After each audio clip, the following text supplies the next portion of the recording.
to order. Thank you to all of our witnesses for participating today. And a particular thank you to Mr. Harris, who I understand is joining us from Hawaii, where it's 4 o'clock in the morning. I'd also like to thank Ranking Member Senator Ben Sasse for working with me to put this hearing together. I am truly grateful we've been able to work together on this important topic. It's too important to let it fall victim to the trap of the typical partisan gridlock here in Washington. And thank you as well to Chairman Durbin for attending today. Generally, when people hear the term algorithm, you might think of some very complicated mathematical formula or piece of computer code. But as many of us have become increasingly aware, algorithms impact what literally billions of people read and watch and impact what they think every day. Facebook, Twitter, YouTube, the three major tech companies represented in today's hearing, use algorithms to determine what appears on your screen when you open and engage with their applications. There's nothing inherently wrong about that. With billions or even trillions of pieces of content to choose from on each platform, it makes sense that they should have a way to help us sift through what they think their users are looking for and what we're actually seeking.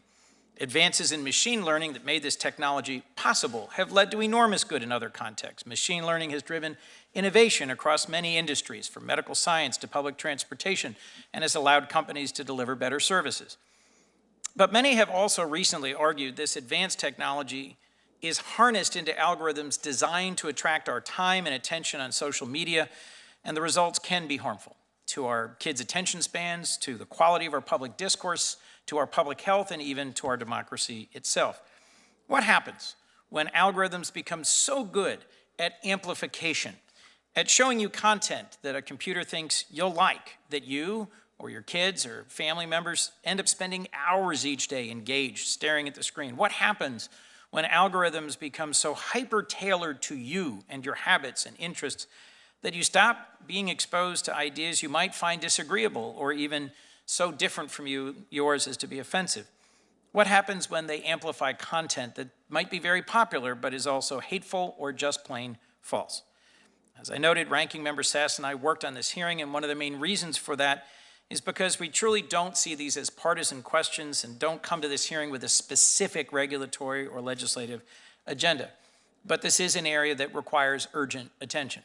As Mark Zuckerberg himself recently put it, and I quote, "When left unchecked, people will engage disproportionately with sensationalist and provocative content, which can undermine the quality of public discourse and lead to civic polarization. And if we're so polarized and angry we can no longer hear each other's points of view, then our democracy itself suffers." So, as quaint as some might think it, Ranking Member Sasse and I plan to use this hearing as an opportunity to learn about how these companies' algorithms work, what steps may have been taken to reduce algorithmic amplification that is harmful, and what can be done better, so we can build on that knowledge in considering a potential path forward, whether voluntary, regulatory, or legislative. I look forward to hearing from the representatives of Facebook, Twitter, and YouTube who've agreed to testify. Each of these platforms has taken a number of measures in recent years to curb some of the harms that algorithmic amplification can cause. It's also my hope that these platforms can build upon good practices, learn from each other, and make a significant difference. We'll also hear from two outside experts who can help us ask some bigger picture questions and to narrow in on some of the strategies and tactics we could or should follow moving forward, including whether and how legislation might improve the practices that these and many other platforms use. Thank you, and I'm now going to turn to my ranking member, Senator Sasse, for his opening remarks. Thank you, Chairman Coons.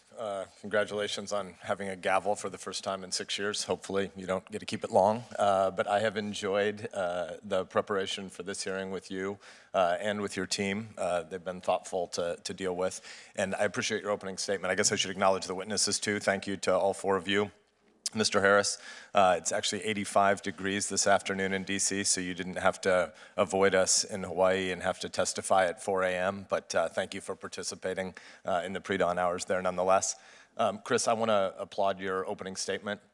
It's too easy in DC for us to take any complicated issue and reduce it immediately to heroes and villains and whatever the regulatory or legislative predetermined tool was to then slam it down on the newly to be defined problem.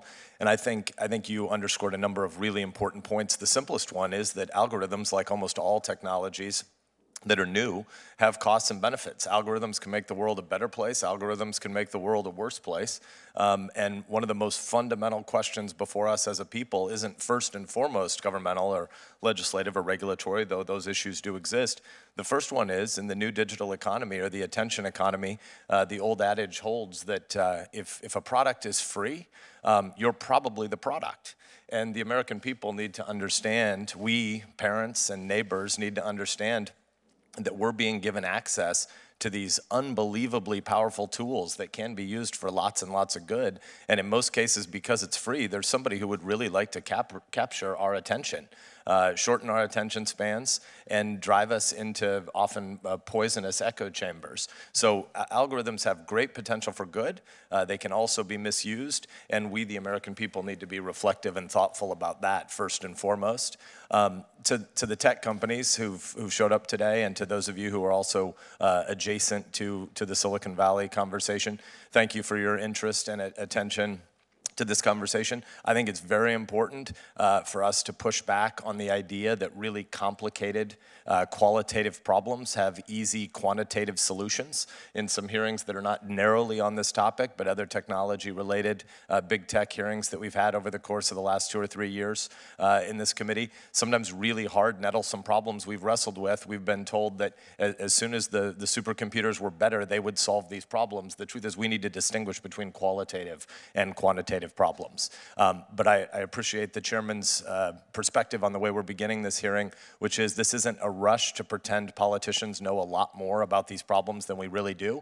It's an acknowledgement that there are some big problems and challenges in this area, and prudence and humility and transparency are the best way to begin, and I'm grateful for the chairman's leadership of this committee in this particular hearing. Thank you, Senator Sass. I'll now turn to Chairman Durbin for his opening remarks. Thanks. I'll be brief, and I appreciate the opportunity to join you and Senator Sass and make a statement. Congratulations, Senator Coons, for taking the reins as chair of the Privacy, Technology, and Law Subcommittee, which I was pleased to reconstitute in this Congress. You have already demonstrated significant leadership. I look forward to your work and the cooperative efforts of Senator Sass in bringing, I hope, some policy and legislation before the full committee. This country stands at a crossroads as we grapple with the role of technology and social media in our lives and culture. I think Senator Sass summarized it. It's plus and it's minus. We're trying to look to the minus side, but should never overlook the plus side. For example, the right to privacy, especially for children, is one of the persistent concerns I share with many members of this committee. Every day, internet companies collect reams of personal data on Americans, including kids. But we cannot expect children to fully understand the consequences of their internet use and this collection process. Kids deserve, I believe, a chance to request a clean slate once they're old enough to appreciate the nature of internet data collection. That's why later this week I'll be reintroducing the Clean Slate for Kids Online Act, which would give every American an enforceable legal right to demand that website companies delete all personal information collected from or about the person when he or she was a child under the age of 13. The right to privacy and access to one's data could keep this subcommittee completely occupied. There's a lot more to explore, including the subject of today's hearing, which will examine how social media platforms use highly targeted algorithms to captivate and persuade us in every aspect of our life. Algorithms influence what we read, watch, buy, and how we engage. And they don't just affect our personal lives, they affect us on a global basis. For example, an independent civil rights audit last year found that Facebook is not sufficiently attuned to how its algorithms, quote, fuel extreme and polarizing content, close quote, and can drive people towards self-reinforcing echo chambers of extremism. Following the release of that audit, Chairman Coons led a letter to Facebook, which I was proud to join, that called on the company to do more to mitigate the spread of anti-Muslim extremism and bigotry on their platform. And last November, when Facebook CEO Mark Zuckerberg testified in this committee I asked him about recent incidents where hate and conspiracy groups had used Facebook to plan and recruit, including the organizer of the conspiracy to kidnap Michigan's Governor Gretchen Whitmer and the so-called Kenosha Guard militia, which posted a, quote, call to arms on Facebook in the aftermath of the shooting of Jacob Blake in Kenosha, Wisconsin. That call to arms spread widely and was read by a 17-year-old vigilante named Kyle Rittenhouse, who traveled from Illinois to Wisconsin, where he allegedly shot and killed 2 people in the streets of Kenosha on August 25, 2020. That militia page was reportedly flagged at least 455 times to Facebook. However, Facebook found the page did not violate its standards, so it was left up. The response from Mr. Zuckerberg at the hearing was, and I quote, "It was a mistake. It was certainly an issue, and we're debriefing and figuring out how we can do better." Unfortunately, it's clear that they didn't figure out how to do better quickly enough. Not even 2 months later, a mob of domestic terrorists and violent extremists stormed this Capitol building in the January 6th coup attempt, fueled by widespread lies and conspiracy theories that claimed the election had been stolen from the former president. While the efforts to overturn a free and fair election were ultimately unsuccessful, the trauma of that harrowing day lingers on. After January 6th, the consequences of rampant hate and misinformation on social media platforms has never been clearer. We need social media companies to finally take real action to address the abuse and misuse of their platforms and the role that algorithms play in amplifying.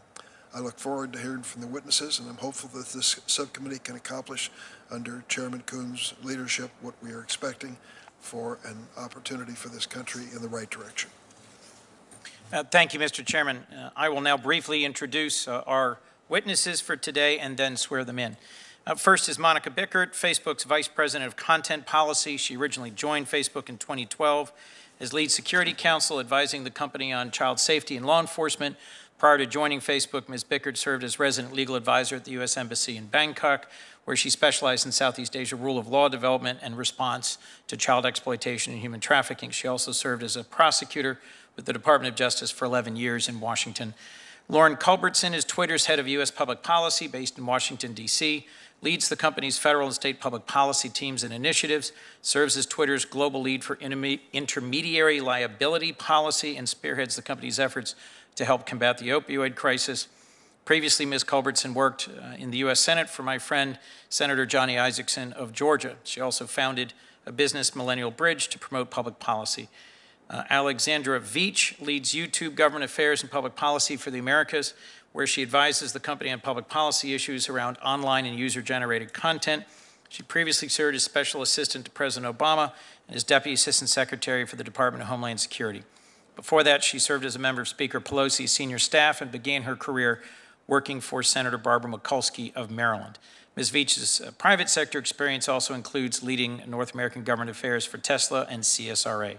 Tristan Harris has spent his career studying today's major technology platforms and how they have increasingly become the social fabric by which we live and think and communicate. Mr. Harris is the co-founder and president of the Center for Humane Technology, which aims to catalyze a shift toward humane technology that operates for the common good. Mr. Harris was the primary subject of the Netflix documentary, The Social Dilemma. Mr. Harris also led the Time Well Spent movement, which sparked product changes at Facebook, Apple, and Google. Dr. Joan Donovan is a leading public scholar and disinformation researcher specializing in media manipulation, critical internet studies, and online extremism. She's the research director at the Harvard Kennedy School's Shorenstein Center and director of the Technology and Social Change Project. Dr. Donovan is a co-founder of Harvard Kennedy School's Misinformation Review. Her research can also be found in peer-reviewed academic journals such as Social Media Plus Society, the Journal of Contemporary Ethnography, Information, Communication, and Society, and Social Studies of Science, and she is a columnist at MIT's Technology Review. You're all virtual, which makes this next step just a little different or novel for me. Would our 4 witnesses please stand to be sworn and raise your right hand? And since I can't see you, I can't affirm that you're doing that, but do you affirm that the testimony you are about to give before this committee will be the truth, the whole truth, and nothing but the truth, so help you God? I do. Yes. Thank you. We will now proceed with witness statements. Each of you has 5 minutes to make an opening statement to this subcommittee. Ms. Bickert, please proceed with your testimony. Thank you. Chairman Coons, Ranking Member Sass, and distinguished members of the subcommittee, thanks for the opportunity to be here with you today. I'm Monica Bickert, and I lead content policy for Facebook. Facebook uses algorithms for many of our product features, including enforcing our policies. However, when people refer to Facebook's algorithm, often they're referring to our content ranking algorithm that helps us order content for people's news feeds. So I'll just dive into that one briefly. And Chairman Coons, as you pointed out, the algorithm ranks content because when people come to Facebook, they have so much potential content they could see. So the average Facebook user has thousands of eligible posts every day that she could see in her news feed, and they're all there. But what we do is we try to save them the time of sorting through all of that to find what's most meaningful to them by instead using a ranking algorithm that ranks each post and tries to put at the top the content the person will find the most meaningful. The algorithm looks at many signals, including things like how often the user typically comments on or likes content from this particular source, how recently that content was posted, and whether the content is in a format such as a photo or a video that that user tends to engage with. The process results in a newsfeed that is unique to each person. Now, naturally, our users don't see the underlying computer code that makes up the algorithms, but we do publish information about how the ranking process works. And that includes describing the inputs that go into that ranking process. And also, we have a blog post that we put out whenever we have significant changes to how we are ranking content in the algorithm. Additionally, people can actually click on any post in their newsfeed and then go to toggle the menu and go down to where it says, why am I seeing this post? And they will see the factors, an explanation for why the algorithm put that piece of content where it did in their newsfeed. And this helps people understand what the algorithms are doing and why they're doing it. Now, I do want to underscore that people can opt out of this ranking algorithm. They can toggle over to a most recent news feed, which basically means that all of that eligible content that you could see is simply ordered in reverse chronological order. And they can also choose from an option that we call favorites feed, which basically allows you to select pages or accounts that are favorites of yours, and then those will be the only things that will be ranked in your newsfeed. We've recently released a feature that allows people to toggle among those different options. As we work to bring more transparency to the algorithm and also give people more control over how it works for them, we also are working to improve the way that the ranking system itself works. And we announced last week that part of that includes expanding our surveys to understand what's meaningful to people and what's most worth their time, and also making it easier for them to give us feedback on individual posts. And that's feedback that we'll take from them and we will build into the ranking algorithms in a hope that as we make this process better and better, people will leave Facebook feeling more inspired. Now, newsfeed ranking isn't the only thing that determines what people might see when they come to Facebook. We also have a set of community standards that says there's certain categories of content that simply aren't allowed on our service. And those are public standards that we've had for years. And we published a quarterly report on how we are doing at finding that content and removing it. And as the report shows, we've gotten better and better, made significant strides over the past years. Now, if content is removed for violating those standards, then it does not appear in our newsfeed at all. There are other types of clickbait, or there are other types of content that don't violate the standards, but nevertheless, people don't want to see them, like clickbait or borderline content that the algorithms downrank. The reality is, it is not in our interest financially or reputationally to push people towards increasingly extreme content. If we do something like that to keep somebody on the site for a few extra minutes, but it makes them have a worse experience and be less likely to use our products, then that is self-defeating. Our long-term interest is to make sure that people want to value our products for years down the road. The algorithms are a key part of how we help people connect and share, and how we fight harmful content and misinformation on our site. And we'll continue to do more to help people understand how the systems work and how they can control their experience. Thanks. I look forward to your questions. Thank you very much. Ms. Veach. Thank you very much, Ms. Pickert. Ms. Veach, would you please proceed with your testimony? Chairman Coons, Ranking Member Sass, and distinguished senators of the subcommittee, thank you for inviting me to appear before you today.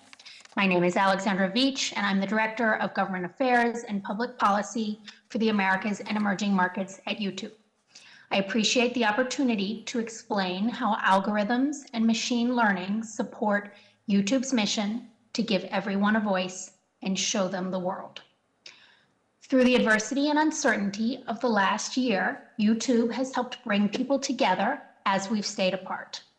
More viewers than ever have come to YouTube to learn new skills, to understand the world more deeply, and to be delighted by stories that can't be found elsewhere. YouTube's business relies on the trust of our users, our creators, and our advertisers. That's why responsibility is our #1 priority. Our approach is based on what we call the 4 Rs. We remove content that violates our community guidelines, we raise authoritative voices, we reduce the spread of borderline content, and we reward trusted creators. Our written submission explains each pillar in detail, but I want to focus my comments today on how machine learning supports this responsibility work when it comes to recommendations. Recommendations on YouTube help users discover content that they will enjoy, and on key subjects, we want to recommend content to our users that is authoritative. Recommendations are based on a number of signals, including, if enabled, a user's watch and search history. We also consider factors like country and time of day, which help our system show relevant news consistent with our efforts to raise authoritative voices.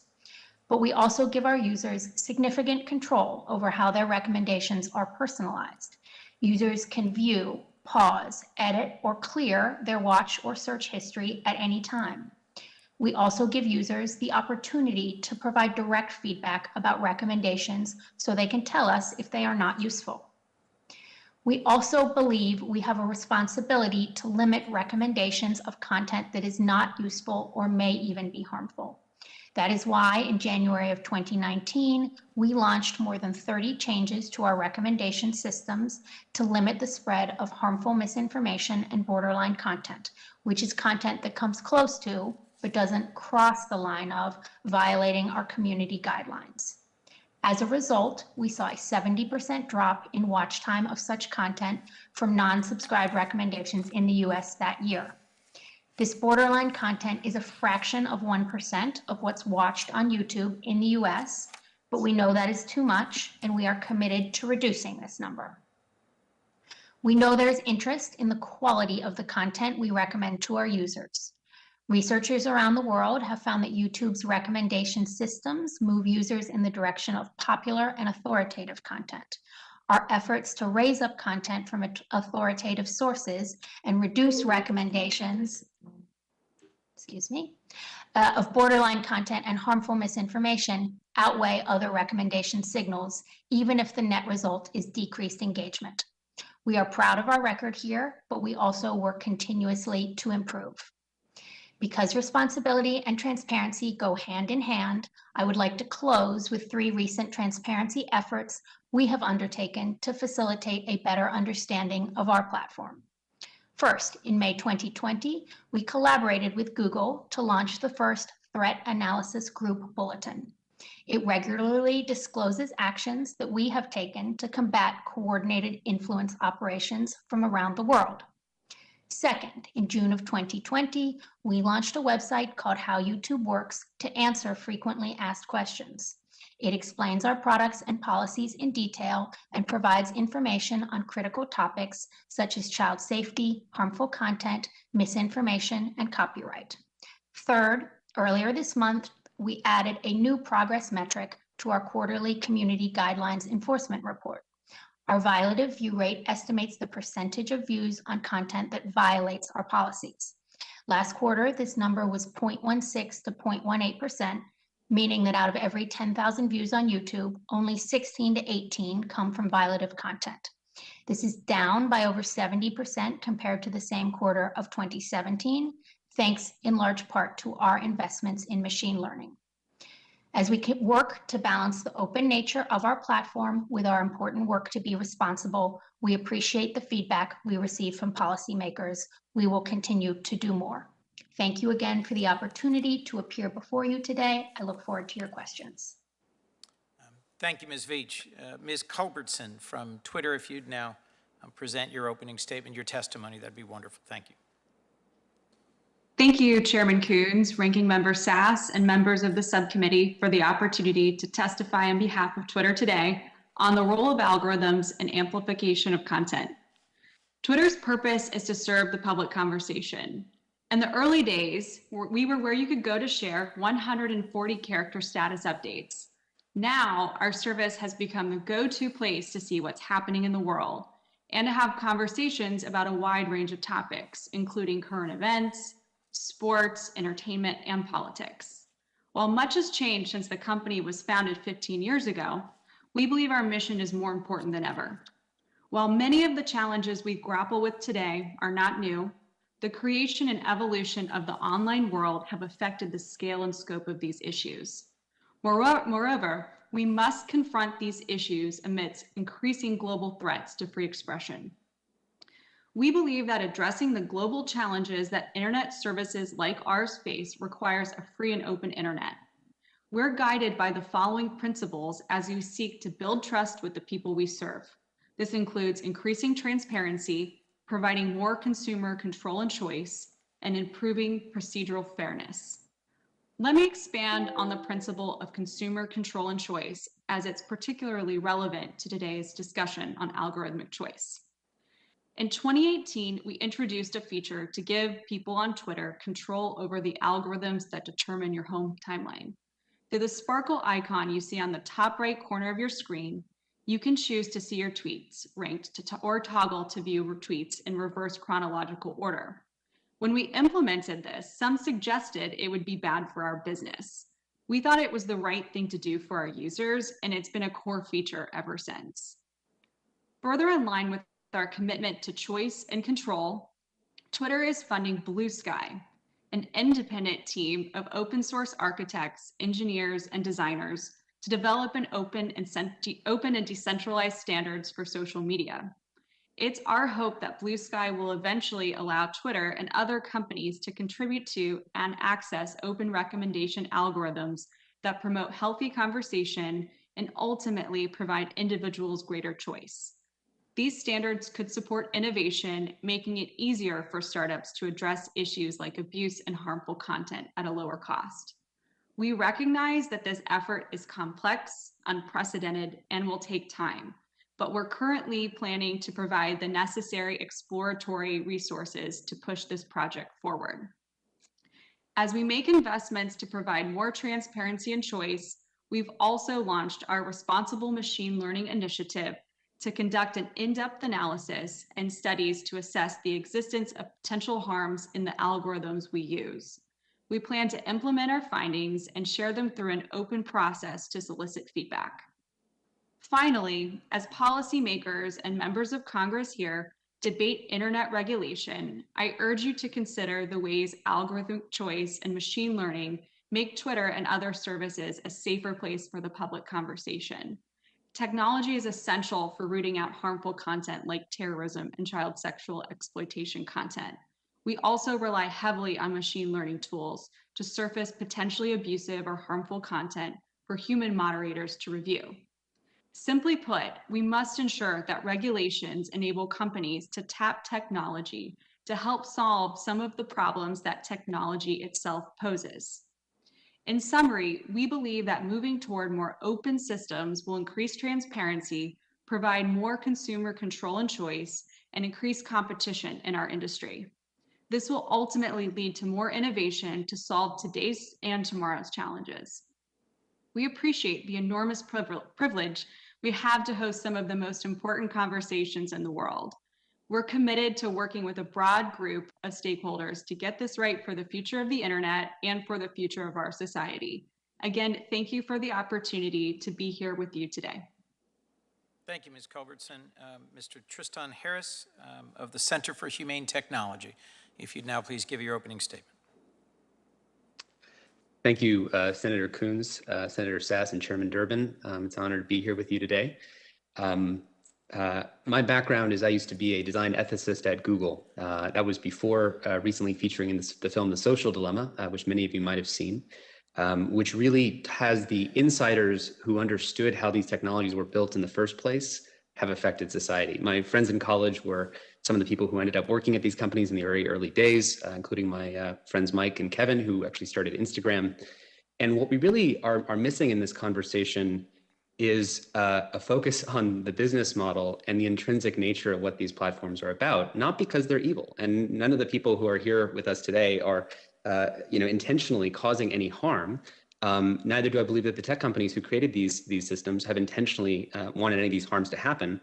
But we're now in a situation where if we don't diagnose the problem correctly, we're going to be in a bit of trouble. While you're hearing, from the folks here today about the dramatic reductions in harmful content, borderline content, hiring 10,000 more content moderators, et cetera, it can sound very convincing.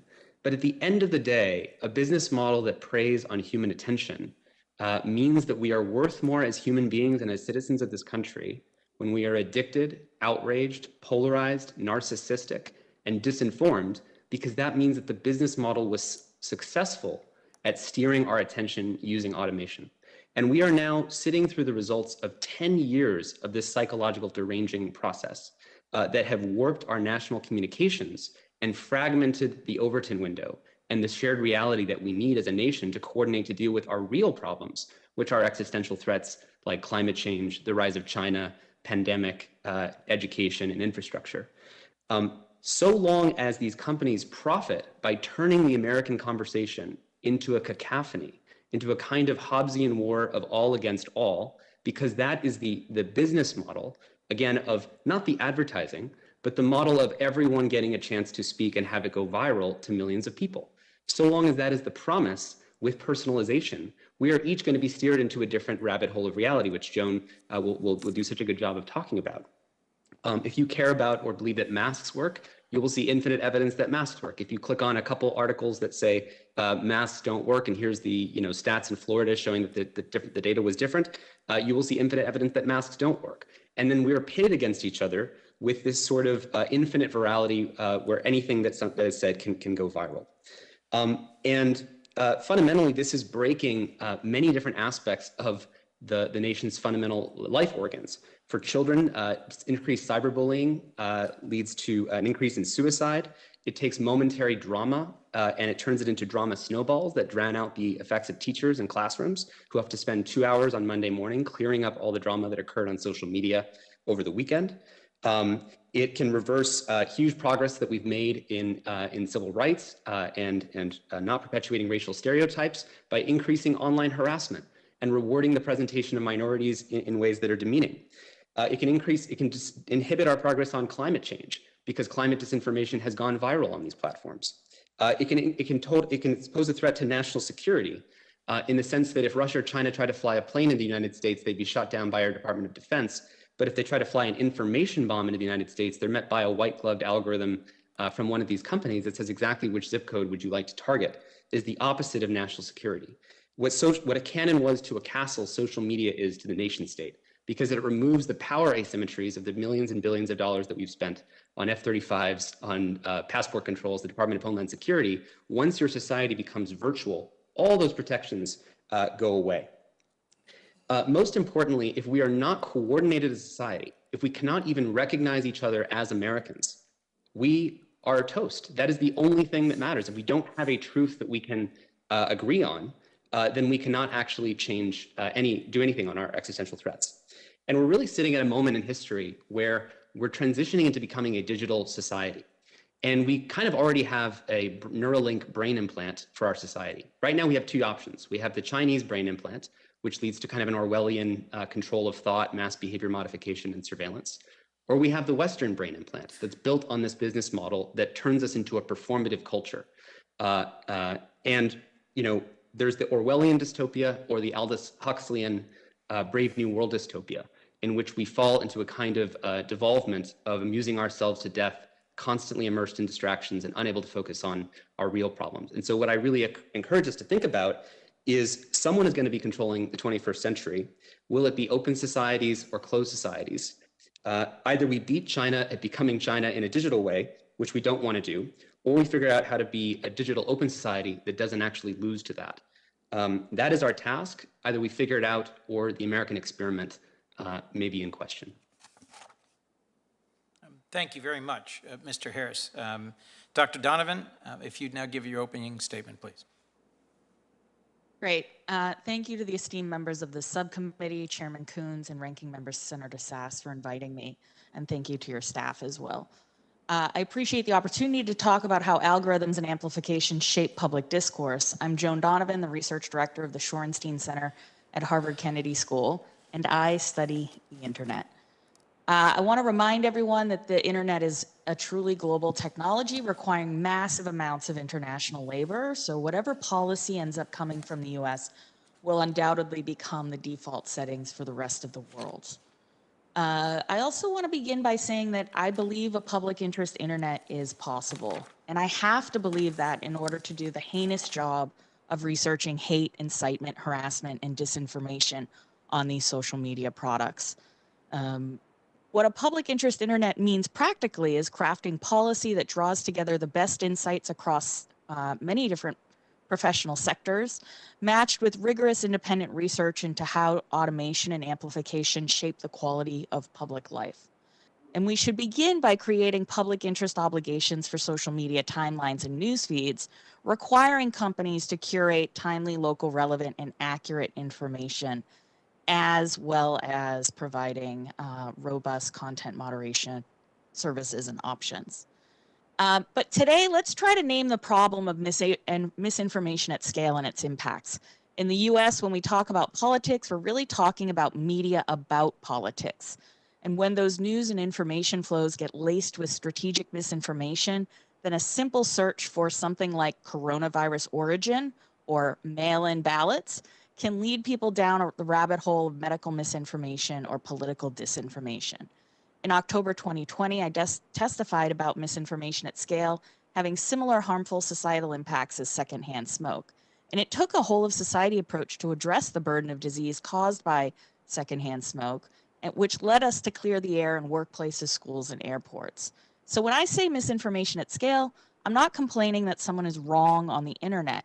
What I'm pointing to is the way that social media products amplify novel and outrageous statements to millions of people faster than timely, local, relevant, and accurate information can reach them.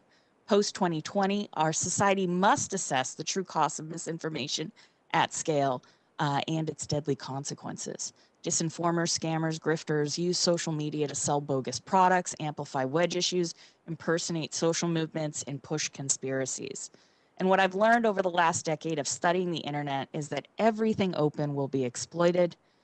Moreover, misinformation at scale is a feature of social media, not a bug. And what do I mean when I say that? Well, for example, because of what I study, I often joke nervously that my computer thinks I'm a white supremacist. For researchers, going down the rabbit hole means getting pulled into an online subculture where the keywords, slang, values, and norms are unfamiliar, but nevertheless, the content is plentiful. And there are 4 aspects of the design of social media algorithms that can lead someone into the rabbit hole. Coincidentally, they are also 4 R's. Repetition relates to seeing the same thing over and over on a single product, which likes, shares, retweets, do that. Redundancy is seeing the same thing across different products. That is, you see the same thing on YouTube that you see on Twitter. It tends to produce a feeling that something is more true. Responsiveness is how social media and search engines always provide some answer, even if it's wrong, unlike other forms of media. And then lastly, reinforcement refers to the ways that algorithms work to connect people and content so that once you've searched for a slogan or keyword, algorithms will reinforce these interests time and time again. Nowhere, of course, is this more prevalent than on YouTube, where any search for conspiracy or white supremacist content using the preferred keywords of the in-group will surface numerous recommendations and even offer up direct engagement with these communities and influencers. If you've recently searched for contentious content like Rittenhouse, QAnon, Proud Boys, or Antifa, you're likely to enter a rabbit hole where extracting yourself from reinforcement algorithms ranges from the difficult to the impossible. The rabbit hole is best understood as an algorithmic economy where algorithms pattern the distribution of content in order to maximize growth, engagement, and revenue. I have a few things that companies could implement if we want to talk about that later, but I think tackling a problem this big will require federal oversight for the long term. We didn't build airports overnight, but tech companies are flying the plane with nowhere to land at this point. And of course, the cost of doing nothing is nothing short of democracy's end. Thank you.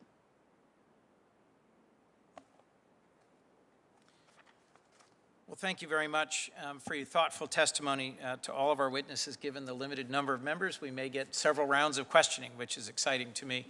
And I just want to say to Ms. Bickert, Ms. Culbertson, Ms. Veach, your efforts to downrank borderline content to improve transparency and empower users are all positive steps. And we need to continue to find ways to preserve the positive benefits of algorithms in showing content to people that's meaningful to them, while addressing the very clear threats and challenges, the very real potential for the harmful impacts of algorithmic amplification.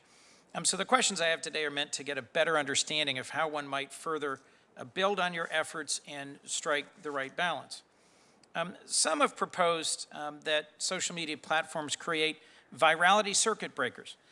We're all familiar with the phrase blowing up on the internet, to detect content that is rapidly gaining widespread viewership so that humans can review whether it actually complies with platform policies before it racks up tens or hundreds of millions of views. Professor Donovan, could you just briefly, concisely explain why this kind of mechanism might be particularly valuable?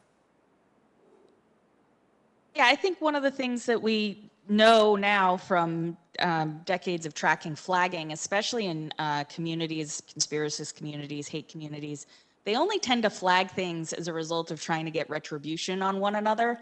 They search for this content and they enjoy it. And so systems that are built in don't tend to work when it comes to particular kinds of strategic misinformation, especially hate or harassing content as well.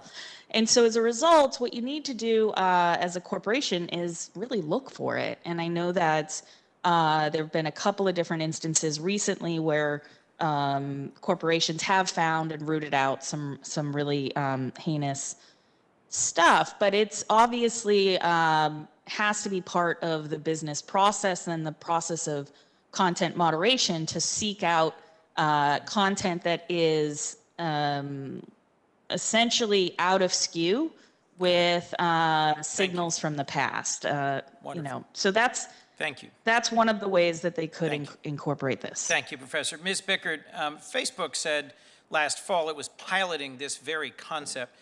What did you find through this experience, and do you expect to further roll this out more broadly? And please explain briefly, if you might. Senator, thank you for the question. We do look at virality of content as a signal in when we should assess proactively, as Dr. Donovan is suggesting, whether or not something violates our policies or should be referred to our fact checkers. And the fact checkers, as you may know, are more than 80 independent fact-checking organizations that we work with. They can proactively rate content, or we can send it to them.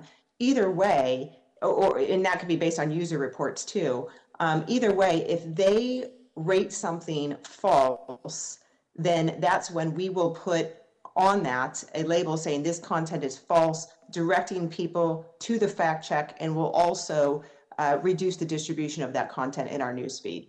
And yes, we are seeing that those efforts are paying off. In fact, we see that when we put one of those informational labels on top of a piece of content, people are far less likely to actually click through and see the content. than they would if we didn't have that label. Ms. Bickert, I appreciated several steps Facebook announced it was taking just in advance of the Derek Chauvin verdict. One of these steps was limiting the spread of content, this is a quote from Facebook, that systems predict is likely to violate community standards in the areas of hate speech, graphic violence and incitement. Facebook's statement also noted the company had done this in other emergency situations in the past. My question for you is why Facebook wouldn't always limit the rapid spread of content likely to violate these standards. Could you help us understand that? Senator, yes. So what we're doing, and I put that blog post out. So what I meant by that was we use systems to proactively identify when content is likely to violate or is maybe borderline.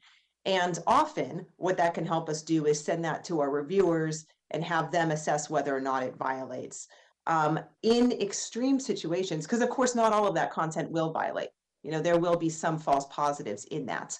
So there's a cost to, you know, for instance, taking action on that content without having real people look at it. And so what we do is generally we use those measures to find content that we can send to reviewers. But in situations where we know that there is extreme and finite in terms of date risk, such as an election in a country that's going through civil unrest, or the situation in Minneapolis with the Chauvin trial, we'll put in place a temporary measure where we will de-emphasize content that the technology, that the algorithms say is likely to violate. Let me ask a last question of the three social media representatives before I turn this to my ranking member. Ms. Bickert, Facebook has said, and I think you said in your opening statement, it's not in your long-term interest to pursue maximum engagement if it comes at the cost of spreading polarizing and sensationalized content, that it's not really long-term in the financial interest of the company, let alone its reputational interest, to have algorithms that amplify harmful or divisive content. And I agree with this. I am concerned about what the underlying incentives are at all three of your platforms for those who have to make decisions day in and day out about exactly how your companies operate. The MIT Technology Review reported last month that pay incentives at Facebook for employees broadly are still tied to growth metrics and engagement metrics.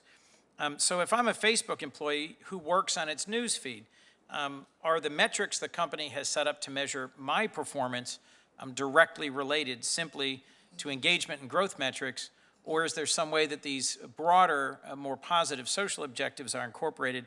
If you could all three just answer briefly, Ms. Bickert for Facebook, Ms. Veach, and Ms. Culbertson, do you provide pay incentives in terms of your algorithm teams directly or indirectly based on engagement and growth-related metrics? Thank you. Senator, the engineers are not specifically gold or given pay incentives simply to increase time on the site. The focus is really on making sure that the products are services that people find useful and will want to use for years to come. Senator, for Twitter, a top priority for our company across our teams is to serve a healthy public conversation. And I'd love to share with you our transcript from our latest Analyst Day, which is what we share with our investors and our advertisers, and all of the concerns and priorities that we've talked about thus far today. You'll see that what we're telling you is exactly what we tell our investors and our advertisers, because they have the same concerns. We have no incentive to have a toxic or unhealthy conversation on the service. Thank you, ma'am. Similarly, Senator, so responsibility is our #1 priority, and when we set goals, we set those goals around what we define as responsible growth.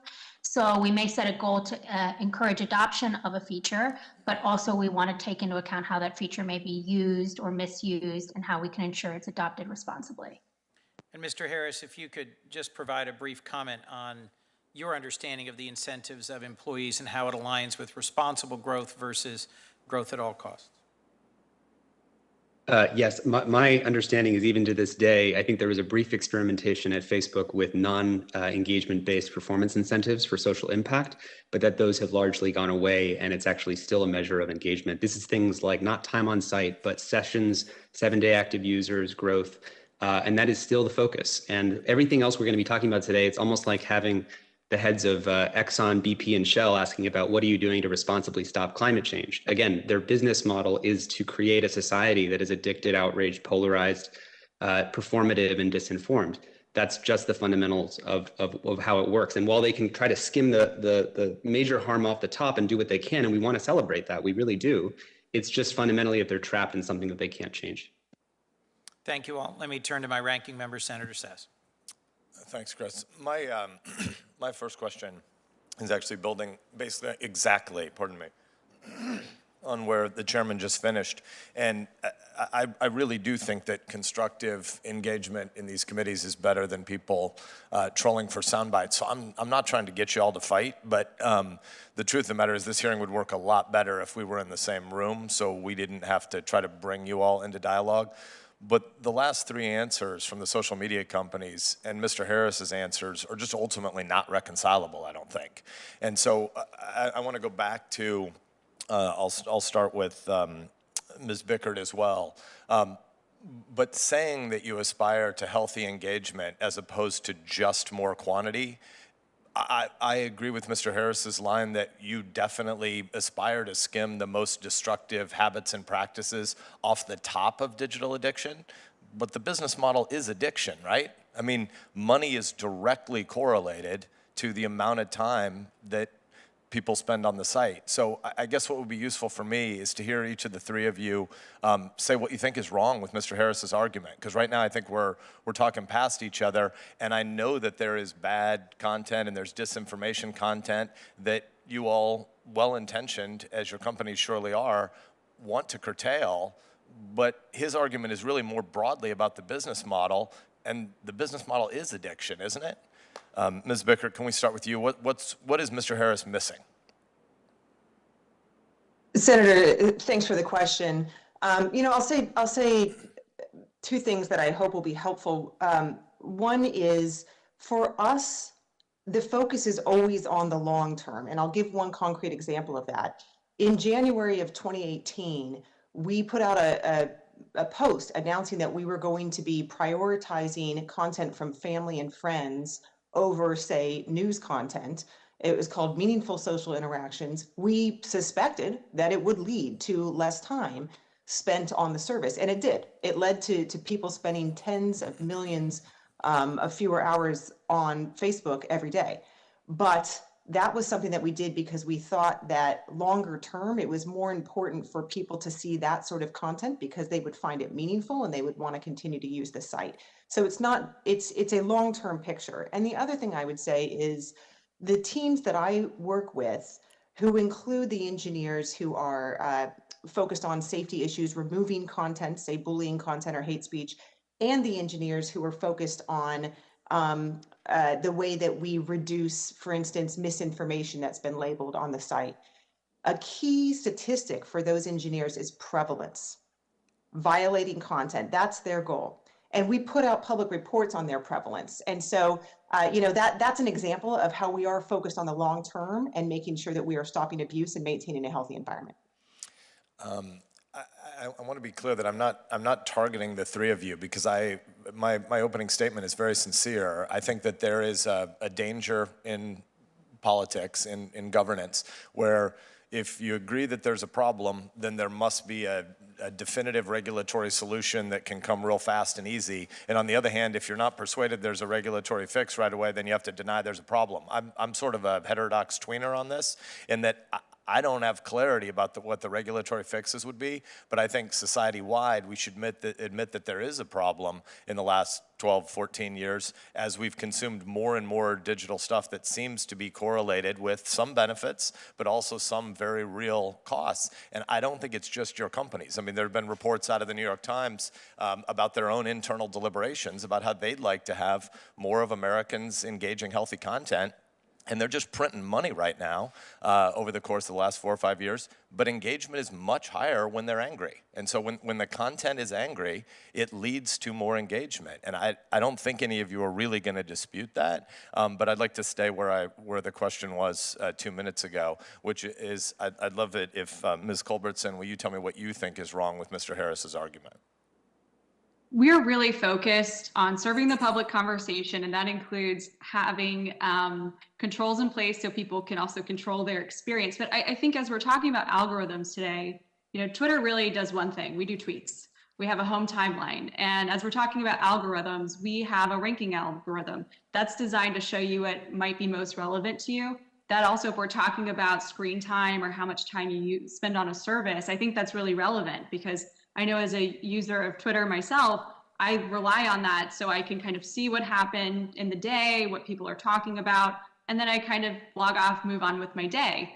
So I think it's important to look at this in a nuanced view and recognize that algorithms can also be helpful in terms of cutting down on screen time or providing a more valuable experience for people. Sure, but the reality is the loop between the products that are being produced and the way as we as narcissistic sinners consume it is, maybe I'll ask it as a direct question, is it or is it not true that when somebody tweets something that's really anger-invoking and outrageous and it goes viral, but then 2 hours later they realize they were wrong and they correct it, isn't the correction usually like 3% of the traffic of the original outrageous but false thing? I mean, so it seems to me that what we know is that people are pretty good at short-term rage, and the product capitalizes on that, doesn't it? Well, I think when looking at Twitter, it's important to remember that it's an open public conversation. And so everything that happens is in the open, in the public, and typically, you'll see the buyer realizes there's no product. Those involve upfront payments into escrow that the seller pays into, the buyer pays into, and the seller can access, and other schemes like that. Sir, I want to interrupt you right there. So you are conducting education to both the individual consumer and also to purchasing agents. Is that correct? That's correct. Okay. And we have all right, let me move on. My time, too. Yeah, my time is limited. I want to move on. Okay, so Mr. Kaufman, when you all are trying to go through your enforcement, what kind of participation are you getting from the online marketplace, from vendors that have third parties that are selling?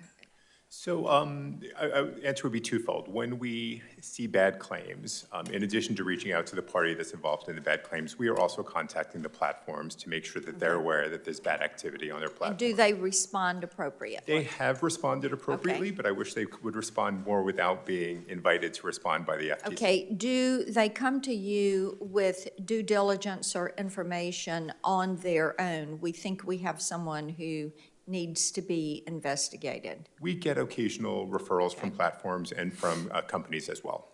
Okay, all right. And Professor Kovacic, I want to come to you on this. I know you're going to tell me you need more budget and staff. That's going to be a part of your answer. And Mr. Kaufman, to you. When we look at what the FTC is doing, one of the things that we have discussed for a couple of years now is the need to scale enforcement. So as you look at this, other than budget and agents, what kind of authorities do you need? And Mr. Kaufman, you first, and then Professor Kovacic. So certainly the most pressing issue right now is restoring our 13B authority. Okay. Without that authority, it is a huge, huge blow to the FTC. And there are other areas where we could definitely use civil penalty authority, most notably data security and privacy violations. To be able to penalize first-time privacy violators would be a huge benefit for consumers and for the agency. Okay. Professor? I would echo Daniel's comments, put those on my list as well. I'd simply add, I would like to see the development of a comprehensive strategy that brings together the full community of law enforcement authorities to decide in a more collective way what are we doing now and what do we have to do to be more effective? I think that would be very profitable, a way to make sure we got the full value for the additional expenditures. Thank you. Thank you, Mr. Chairman. Thanks, Senator Blackburn. Senator Klobuchar. Thank you very much. Thank you to all our witnesses. Welcome to Mr. Rhodes from 3M company in my home state, and good to see you again, Mr. Rhodes.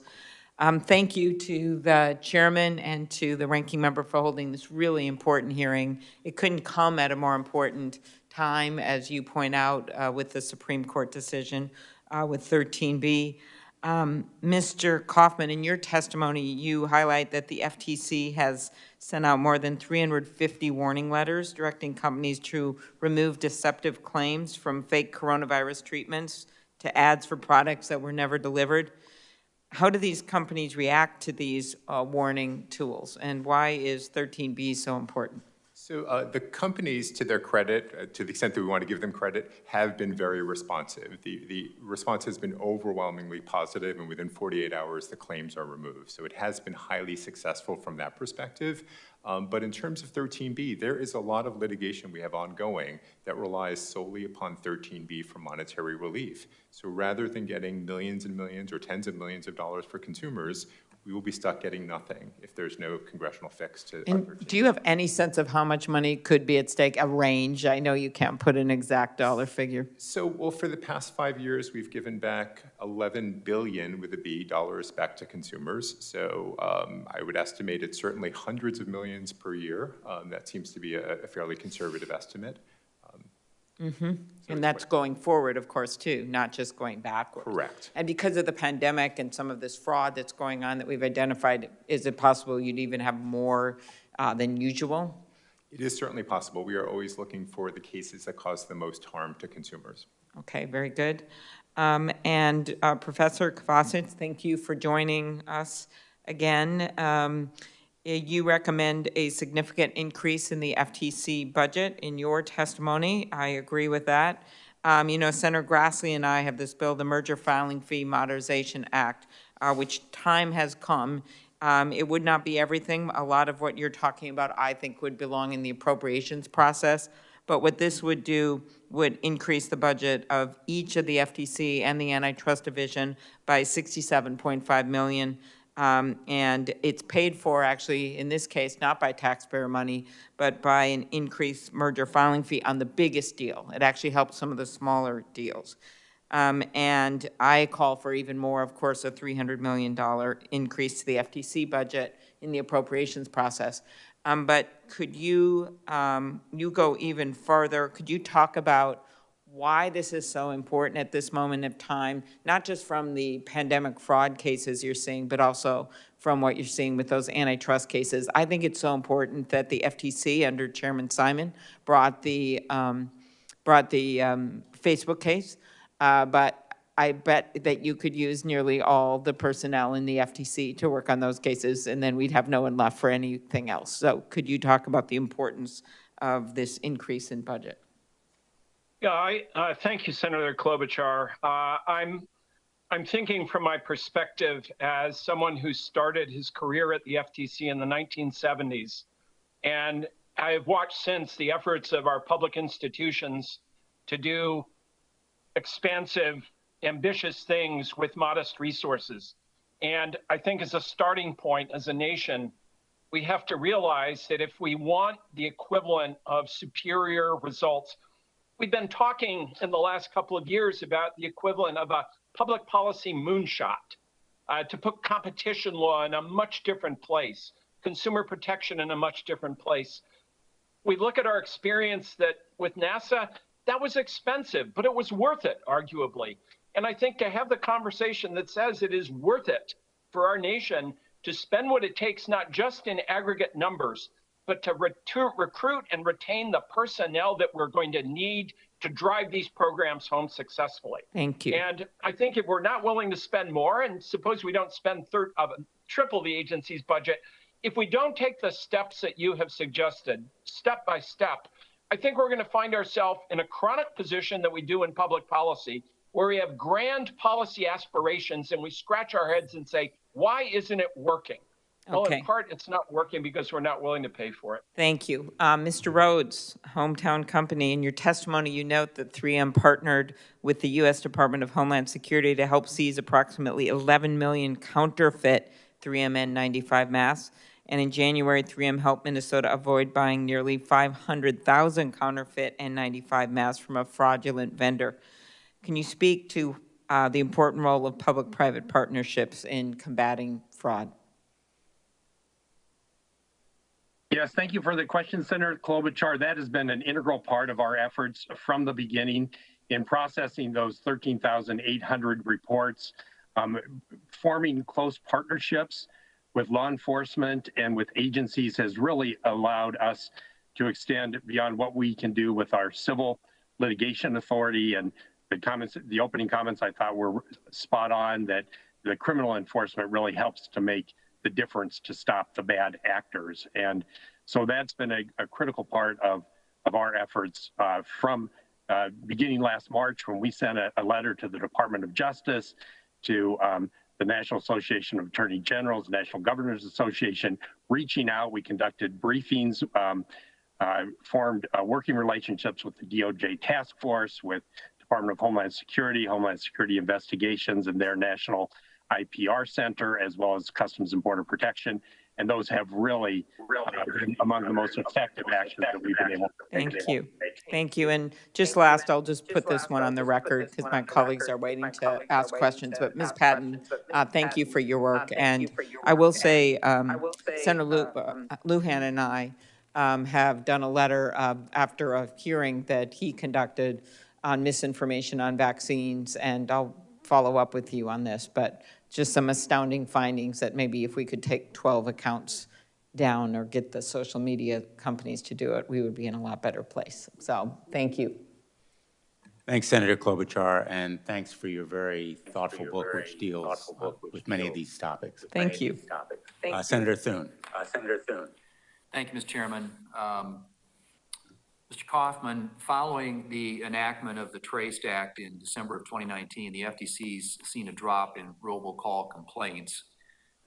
Could you elaborate on some of the FTC's recent robocall enforcement actions?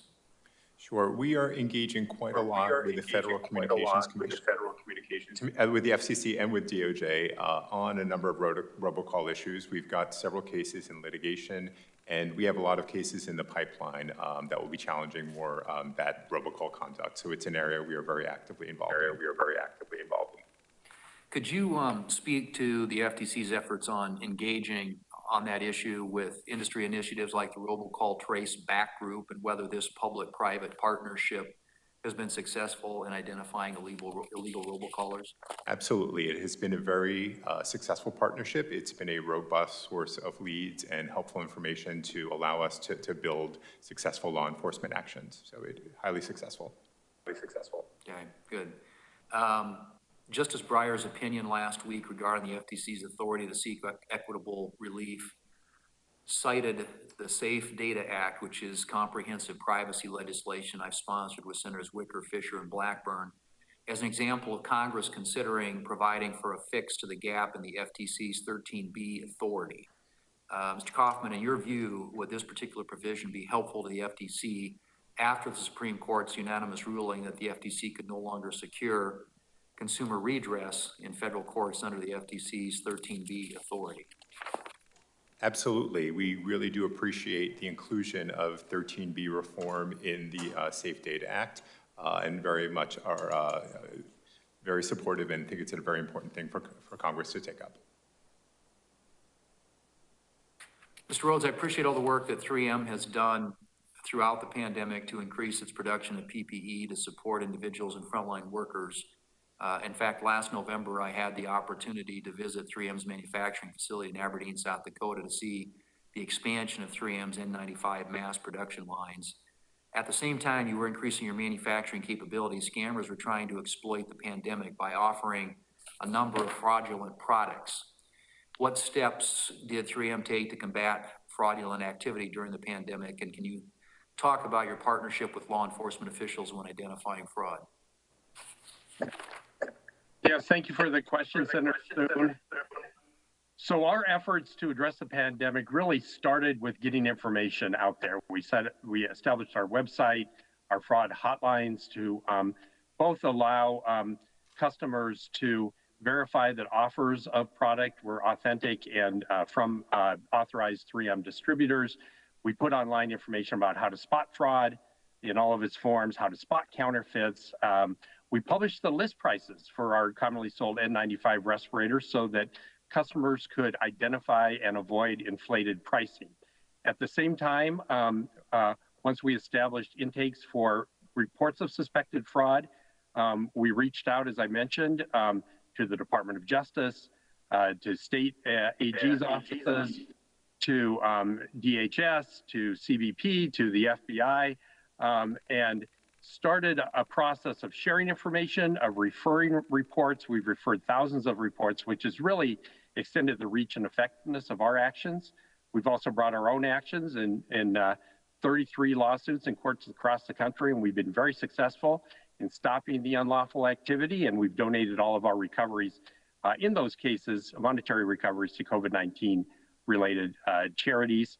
We've also partnered with online retailers, internet companies to take down tens of thousands of false or deceptive product listings, social media posts, websites, and so it's been really a case of addressing fraud, price gouging, and counterfeiting from all angles.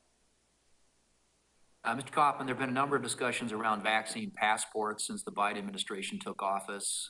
Vaccination is key to ending this pandemic, but the idea that a vaccine passport or lack thereof could be used to track or restrict Americans' movement is concerning. I understand several technology companies have been working to develop digital tools or passports, which may be appealing to consumers as they seek ways to facilitate their return to normal activities.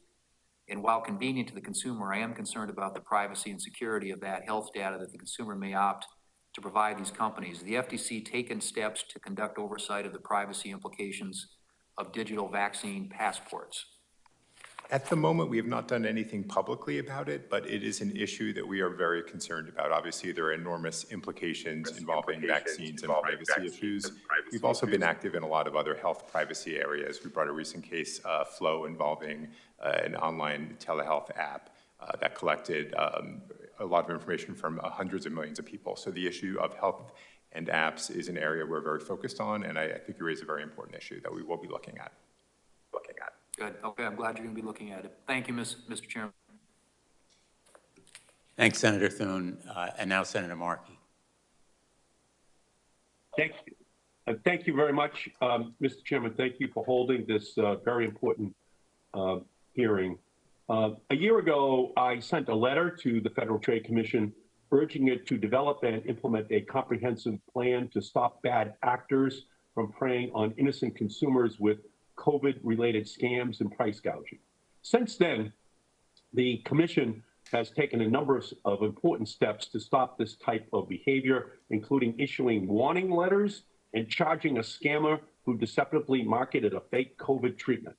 But there is so much more that needs to be done. The Commission also needs to address consumer protection threats that have indirectly arisen as a result of the pandemic. Specifically, we need to stop websites that are taking advantage of kids who are online and on their devices more than ever during the period of distance learning.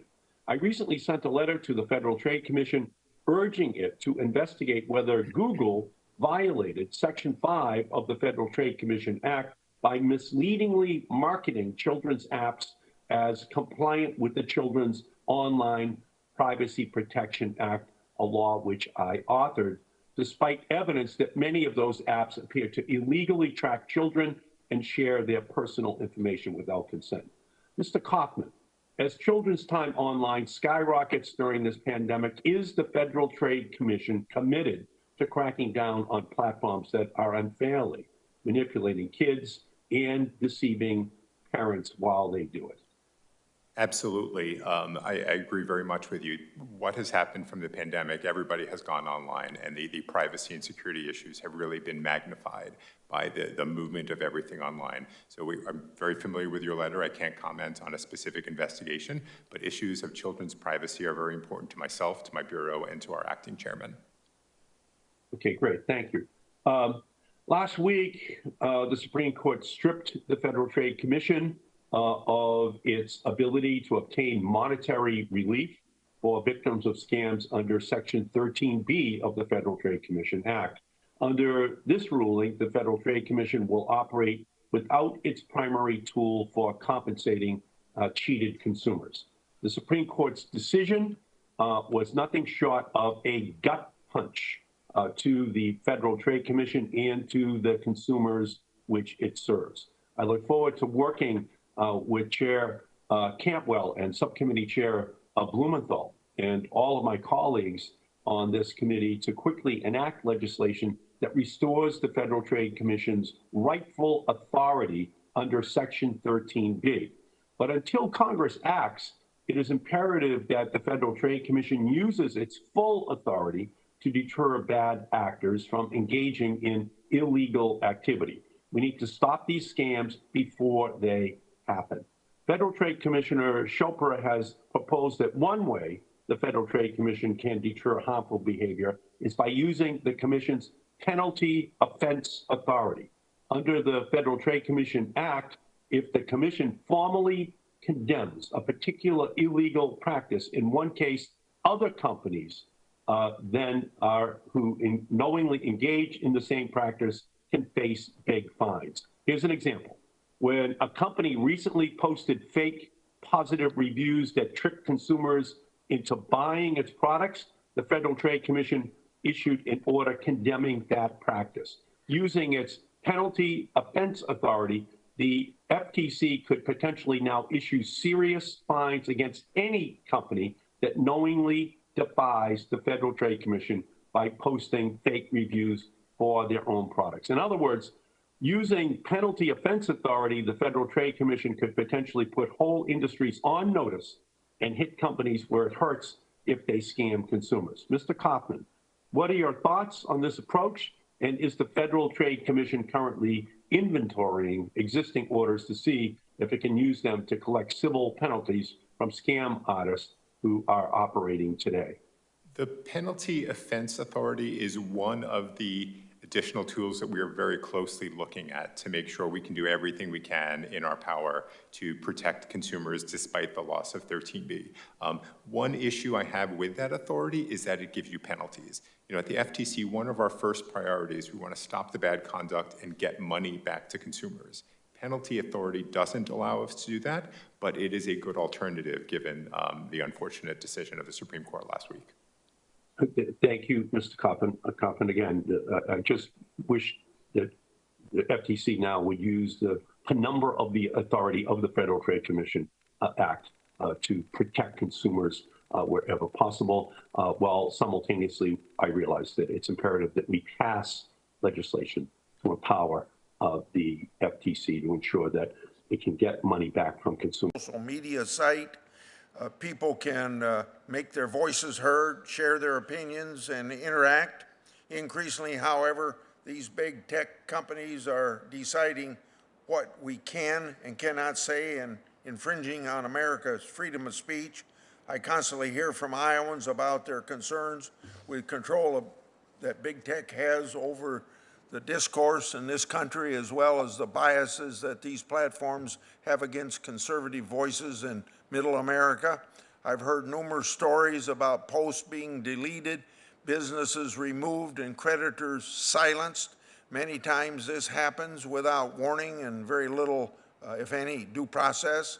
These platforms have monopoly powers with very few competitors and aren't constrained by market forces, and consumers have no alternative.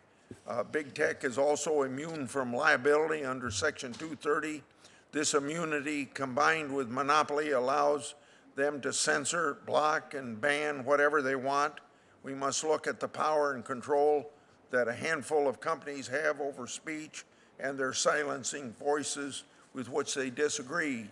So my questions to Mr. Beckert, Culbertson, and Ms. Vish, when you decide to remove current content from platforms, do you believe that you do that consistent with First Amendment free speech principles, such as viewpoint neutrality?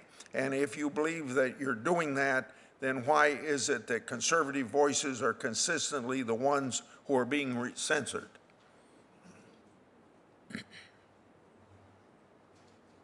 Senator, thank you for the question.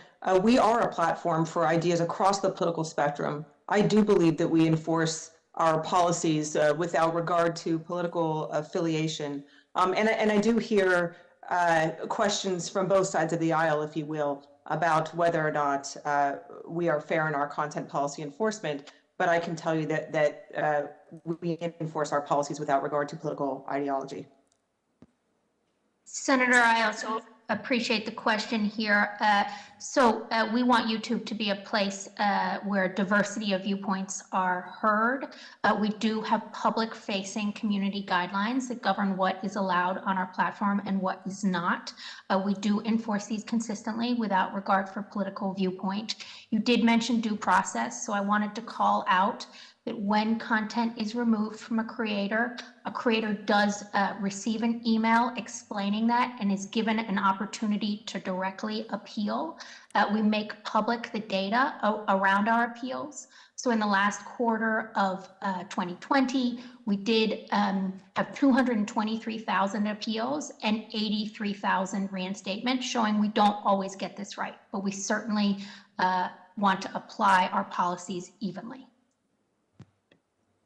And as for Twitter, and Senator, thank you for the question, and we love to see your tweets on Twitter. You're one of my favorite follows. And as you probably appreciate, Twitter wouldn't be Twitter if everyone had the same viewpoints, and we welcome diverse perspectives. It's what makes our service Twitter.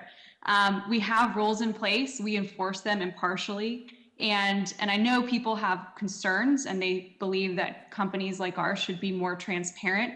That's why we've put forth 3 core solutions, which we think would go a long way to addressing some of these concerns. The first is increased transparency. The second is more user control and choice over algorithms. And the third is enhanced due process. So if we do make a mistake, that users have the ability to appeal and have their decision reviewed against our terms one more time. There are countless examples of material being removed by a platform stating that it is misinformation, but it is actually just viewpoints that liberals might disagree with. What are your platforms doing to ensure that they're not using pretextual reasons to censor differing opinions? And then that's my last question.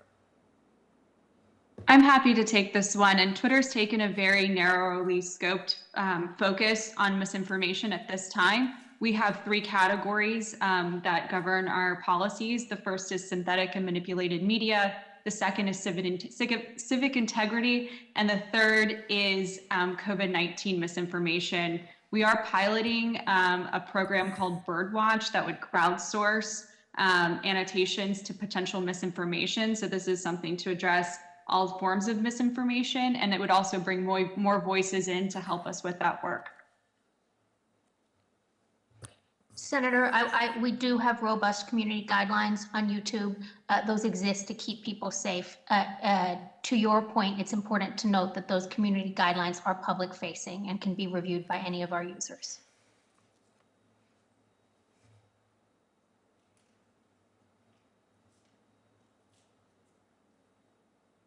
I guess, Mr. Chairman, the third person didn't want to comment, so I'll give up my time. Go ahead. Thank you, Senator Grassley. I appreciate that. Senator Klobuchar. Hard act to follow there. Okay. Thank you, Senator Grassley, for your interest in this issue. Mr. Harris, you and I were on a panel together in March, and good to see you again. Could you explain more about how companies' market power exacerbates problems of disinformation, extremist conduct, and bias? Yeah, well, and it's great to see you again too. And thank you for the question, Senator. if there's anyone with an alternative model to the current problems that plague us in misinformation, disinformation, and virality, can they succeed in the marketplace?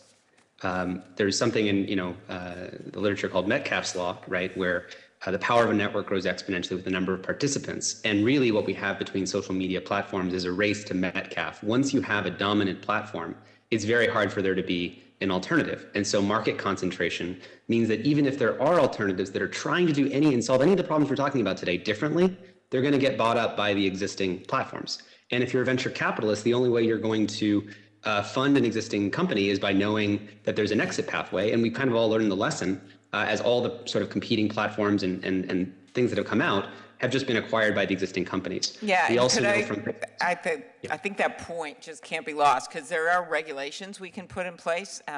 That's one way to do it, and you can do both things at once. But if you have a company that buys out everyone from under them, in the words of Mr. Zuckerberg, they'd rather buy than compete, and buys companies like Instagram or WhatsApp, we're never going to know if they could have developed the bells and whistles to help us with misinformation, because there is no competition. Do you want to comment more on that, Mr. Harris? Yeah, well, I mean, just as you said, if WhatsApp were to remain independent and let's say we're living in some alternative reality where now WhatsApp was separate and we saw these problems and WhatsApp decided they're going to spend billions of more dollars on content moderation because they want to actually be the platform where people can trust. They can't make that choice because Facebook bought them and now they're sort of integrated in how much they're working on these problems. And it's a race to sweep the garbage under someone else's rug. What we've seen, unfortunately, is instead of collaboration between all these platforms, in some cases we've seen, hey, look how bad their problems are because we don't want to pay attention to ours. Not again because they're evil, it's just game theory happening between the companies. Okay, it really does. Thank you. Dr. Donovan, in your research, you've looked at medical misinformation at scale and the role of the social media platforms. Could you please comment on how the sheer size of a few powerful platforms affects the problems that we should be addressing? Yeah, and thank you, Senator Klobuchar, and I really look forward to reading your book, Antitrust. The problem of medical misinformation, of course, is one that was exacerbated by the pandemic, but anti-vaccination activists have a long history of using social media in order to attack the public understanding of science. But during the pandemic, of course, the way in which the tech companies have turned to medical misinformation is really it's like putting a Band-Aid on an open wound. Right now, what we need is a comprehensive plan for ensuring that people have access to timely, local, relevant, and accurate information like public interest obligations. But instead, what we have is a very slapdash approach to, whatever the breaking news event is of the day. And so I do think that the size of the platform and the way in which medical misinformation scales much more quickly than any intervention is probably the most pressing public health issue of our time. Okay, thank you. Ms. Bickert, a recent poll found that nearly 1 in 4 Americans said they will not get the coronavirus vaccine. Meanwhile, a recent report from the Center for Countering Digital Hate identified 12 specific content producers as the original source of an estimated 65% of coronavirus disinformation online. Recently, Senator Lujan and I, after he conducted a hearing, sent a letter to Jack Dorsey and Mark Zuckerberg calling on them to remove these individuals from the platforms. Do you agree that more action needs to be taken? What's the response to our letter? I guess I'd start with you, Ms. Bickert, and then go to you, Ms. Culbertson. Senator, thank you, and thank you for the letter as well. I know that we've assessed that content and removed those accounts that were violating, and I can follow up more with you on the specific details of that. But more broadly, and I think this is a really important issue, we know that we have to get it right when it comes to misinformation around COVID. One of our goals is to help 50 million people get vaccinated. We're doing that both proactively through partnerships with local and national health authorities, making sure that we're directing people to authoritative health information, including where they can get vaccinated. And we've connected more than 2 billion people with those authoritative health resources. But we also, since the very beginning, have been partnering with the CDC to remove content that contradicts CDC guidance that could lead to an increased risk that people could contract or spread COVID. And that includes removing over 12 million pieces of safety-related COVID-19 misinformation. Okay, and in my role in the Commerce Committee, of course, Senator Cantwell is leading a bill on privacy. Do you agree that consumers should have the ability to access their data and control how it is used, including what data is used in social media company algorithms? Do you give customers that ability now for both content and advertising algorithms? Ms. Bickard. Senator, thank you. We do give people a number of controls. That includes everything from the ability to download your own information, remove it, control who can see your posts, see what type of, you can opt out of our algorithm. You can see who can see your content at any time, and you can change those settings. Is the company then supportive of our bill on privacy? Senator Cantwell. Senator, I'd have to have our U.S. public policy team follow up with you on the specifics of that. But controls are very. Thank you. I appreciate that. I'm gonna. I'll ask. I can see Senator Coons over his mask is raising his eyebrows at me. That's a sign enough is enough. No. The chairman welcomes additional questions from the celebrated author of an outstanding book on antitrust. Okay, well, I was just going to ask, I'll ask one more question then of Ms. Culbertson from Twitter, just the original question that I had asked Ms. Bickard about the disinformation dozen, as we call them, the accounts online. And of course, some of these issues that I've had, I'm talking about with market power, is not as applicable to Twitter, which I appreciate. But as a competitive platform. But could you at least answer the question here about this disinformation dozen? Certainly. Thank you for the question. We have and are continuing to review this particular group of individuals against our policies, and we have taken enforcement action on several of these individuals. Our team will be following up this week with all of the details around that. And also, I just wanted to note that while we are competitors, we are partners to address a lot of really harmful content issues. We've collaborated on COVID. We work together on terrorism, child sexual exploitation, opioids. So I take issue with the premise that was mentioned earlier. There is a collaboration across industry to address some of the most harmful content on the internet. And we also invest heavily in our partnerships with experts, especially around COVID. We've worked very closely with the CDC, HHS, the White House to not only enforce against our rules, but to also ensure that people have access to credible information on our service. So were you saying you take issue with something that I'd said, or was it something? No, Senator. One of the other panelists suggested that we have a competitive edge to compete on addressing these harms where we actually collaborate in a lot of these areas. Okay, thank you very much. Appreciate it. Thank you. We now go to Senator Kennedy, remote. Can you hear us, Senator Kennedy? I can hear you, Mr. Chairman. Can you hear me? Yes, I can. The time is yours. Take it away. Thank you. It seems to me that in the guise of giving consumers what they want,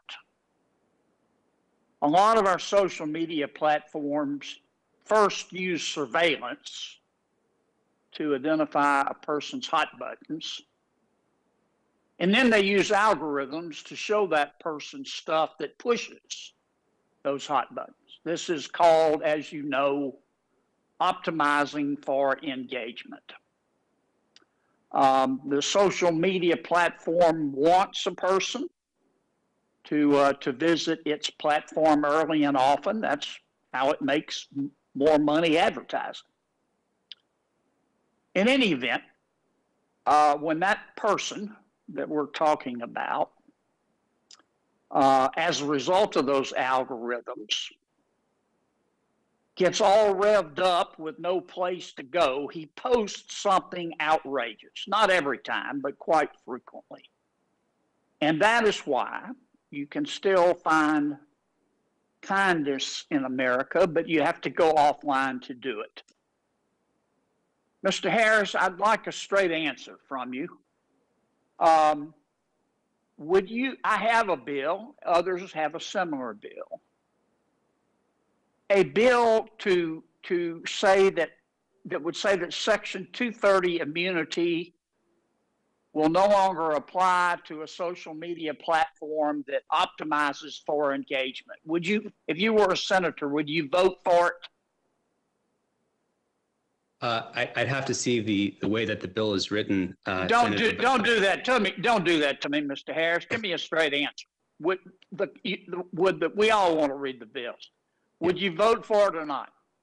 Well, I would be in support of a bill that had technology companies not measure as their primary mode of success any of the engagement metrics of time spent, clicks, shares, etc. That's swell. But if the bill said, I don't like to waste time in these hearings. If the bill said no Section 230 immunity if you optimize for engagement, would you vote for it?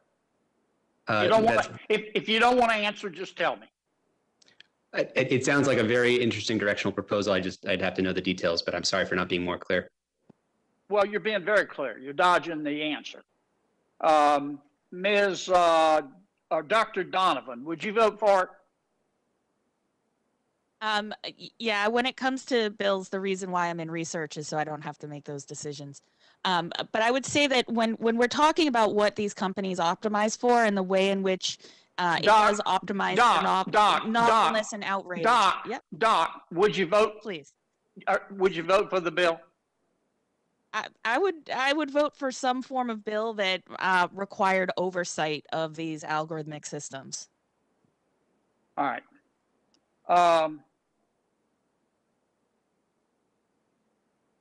I mean, we have these hearings and I appreciate them, but we never get down to it. Everybody just wants, we all talk. I'm as guilty as anyone else, but at some point you got to get down to it.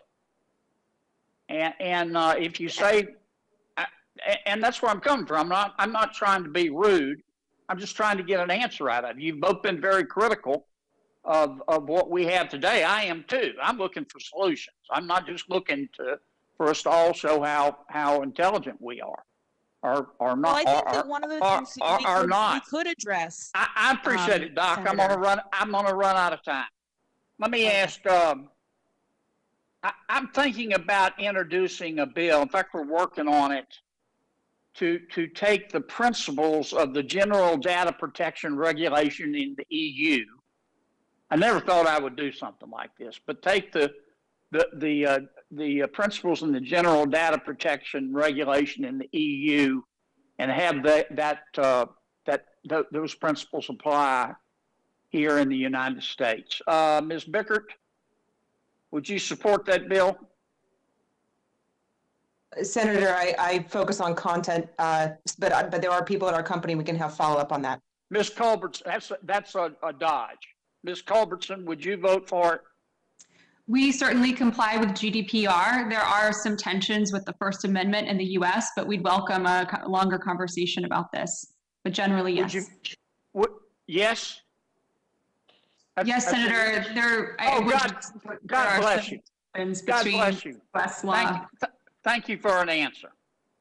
Ms., I'm sorry, but I'm mispronouncing your name. Veach? Senator, it's Veach, yes. I'm sorry, Ms. Veach. I apologize. Will you vote? If you were a senator, would you vote for it? Senator, I'm not an expert on GDPR. I can tell you on privacy, what we want to do is give our users security. I know you want privacy, but your whole model is built around finding out everything you can about me other than my DNA, and you may have it for all I know. And I'm not trying to be rude, but I can't tell you the number of these hearings I have been to. And I learn something every time. But when we get down to it, what are we going to do about it? Nobody wants to answer. And you're supposed to be our experts. And I would strongly encourage you to come to these hearings with positions, firm positions, on behalf of yourselves or on behalf of your companies that you're ready to take.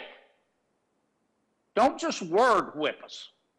We're trying to solve a problem here. Senator Kennedy. Yes, sir. I have to ask you for a yes or no answer. Do you realize you've gone over time? Well, I realize that, yes, and I realize everybody else has gone over time. Take another minute and then please wrap it up. I'm done. Thank you, sir. Senator Ossoff, remote. Thank you, Mr. Chairman. Thank you to the panel. Ms. Bickert, much of the public discussion is focused on Facebook's moderation practices. But there's a compelling argument that the real problem is not the quality of your moderation policies or the nature of the algorithm, but the underlying business model, your scale, and your power.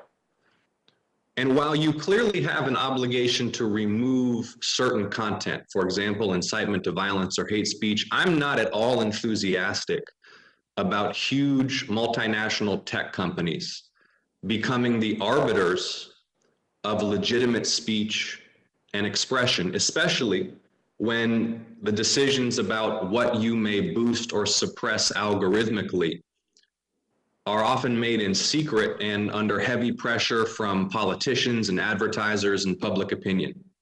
So on the subject of your scale and your power, I'd like to ask, does Facebook anticipate that it will embark on further acquisitions of competitor services in light of the suit that you're already facing from the FTC and a number of state attorneys general alleging that your acquisitions of Instagram and WhatsApp constituted anti-competitive activity? Senator, thank you for the question. Of course, I can't comment on any litigation.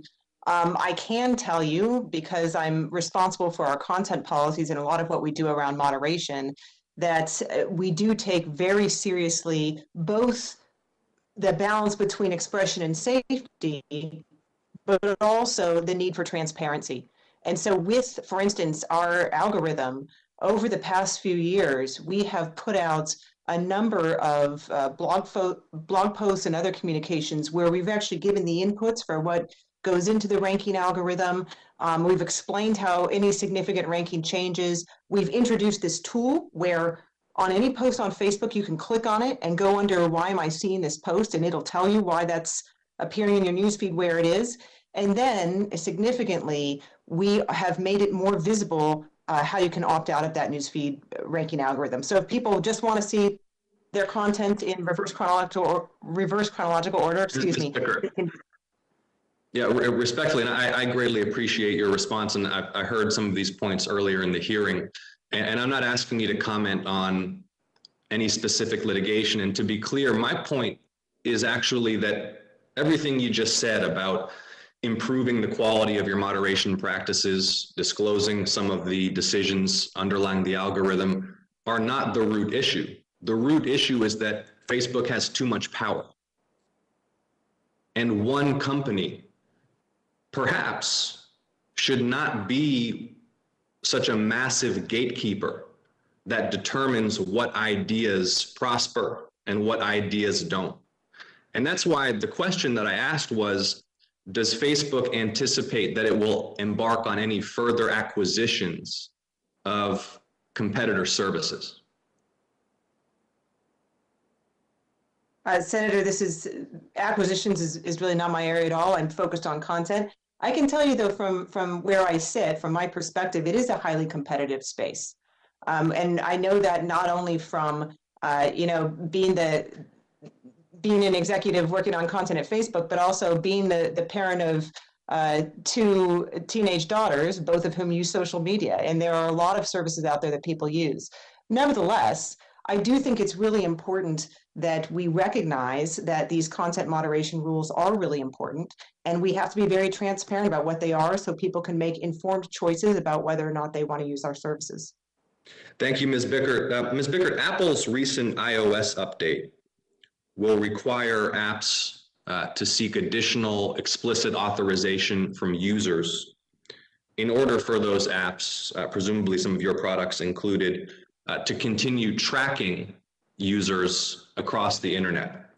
Tracking cookies and other technologies allow Facebook and other entities to monitor virtually all of their users' web browsing. activity. I want to commend Apple for taking this step and ask whether you will take significant steps in the short term to reduce your tracking, your ubiquitous tracking of your users' web activity, location data, the technology that they use, and whether you will consider extending the feature that allows the removal of personal data from Facebook to include the removal of personal data, not just from Facebook, but from any entities to whom Facebook sold such data, and including in your contracts with those to whom you sell data, a provision that they must delete all data that they've purchased from Facebook at the command of the user. So again, it's two questions. Will you follow Apple's lead in ceasing tracking of users across the web? And will you include in contracts with those to whom you sell data a provision requiring them to permanently delete and verify the deletion of all data you've sold to them about any user who activates the Facebook feature to remove their data from Facebook? Thank you so much. Senator, thank you for the question. First, let me be really clear. We don't sell user data. That's not the way our advertising works. The way that it works is an advertiser selects from among different targeting criteria, and then we deliver that ad to a relevant audience. And we can follow up with more details on how that works. With respect to controls, I know we have introduced controls around people's off Facebook experience. I'm not an expert in that area. There are those at the company who are, so I can get that information and follow up with you. Thank you, Ms. Bickert. Thank you, Mr. Chairman. Thank you, Senator. Senator Blackburn, are you available by remote? Yes, I am. Thank you, Mr. Chairman. I appreciate the witnesses and the hearing today.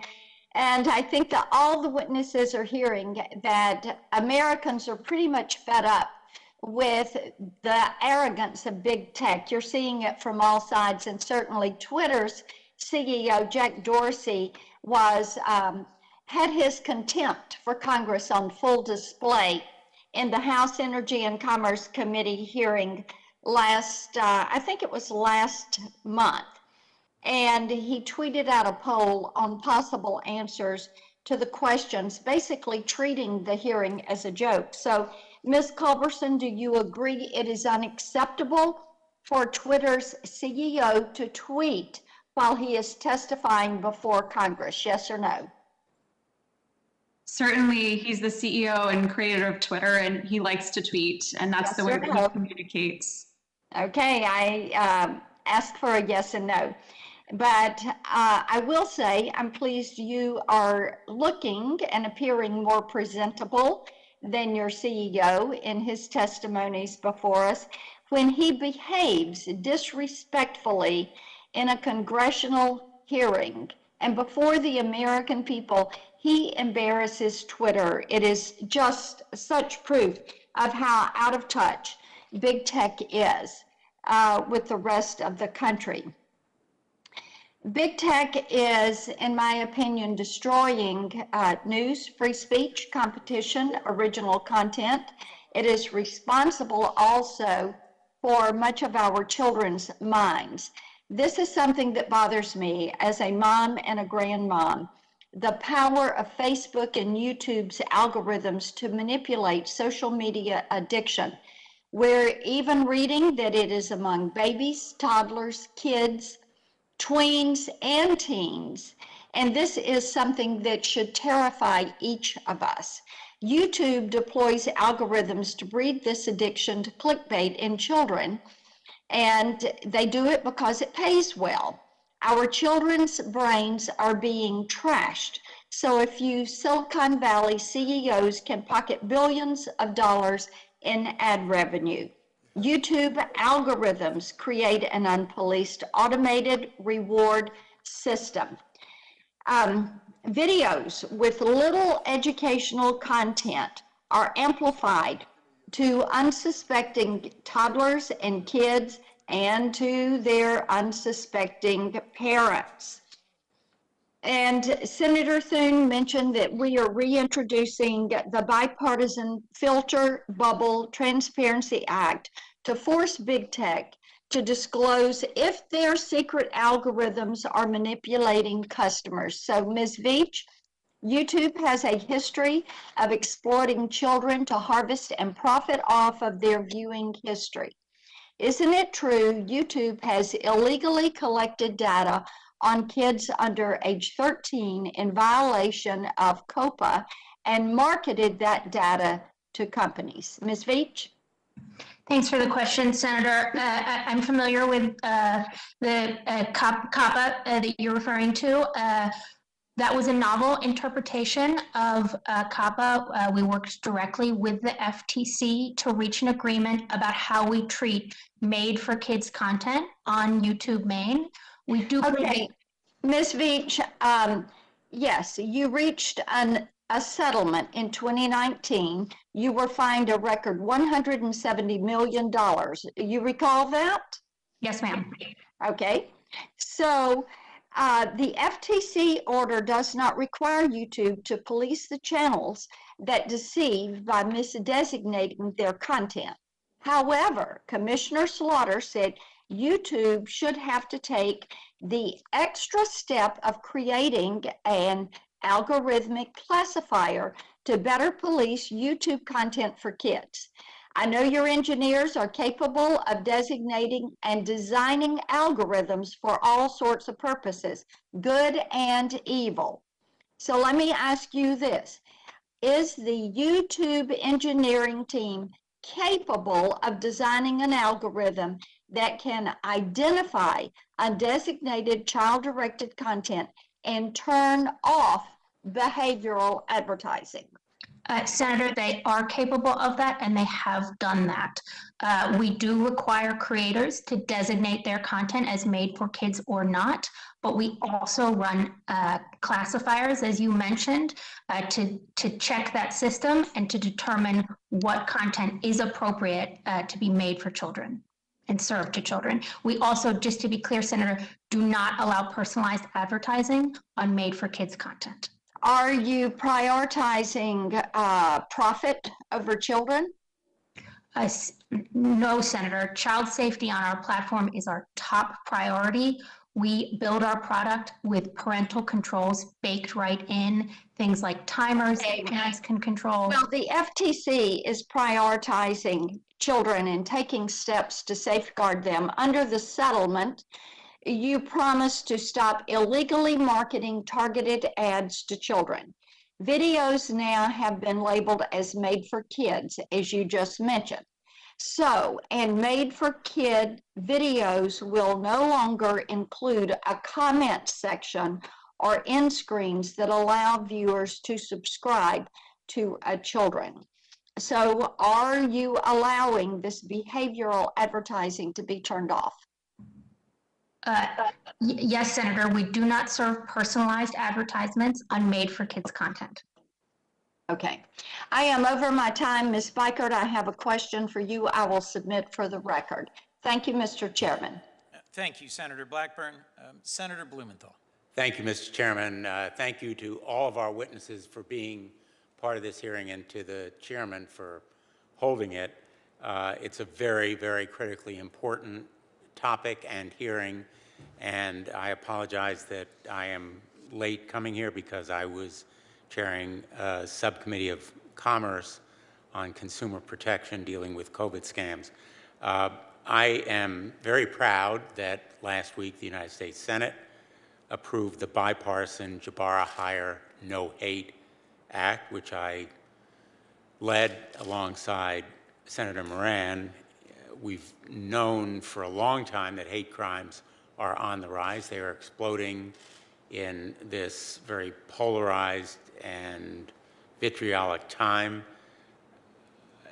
Viral videos of individual crimes posted on Facebook, Twitter, and YouTube, no matter how horrifying or stomach-churning, really tell only part of the story. The No Hate Act will improve hate crime reporting because so many of them are invisible and unreported, and it will expand assistance and resources for victims of hate crimes, as well as for law enforcement, and hopefully will enable us to understand the full scope of the problem so that we can take more effective action against hate crimes.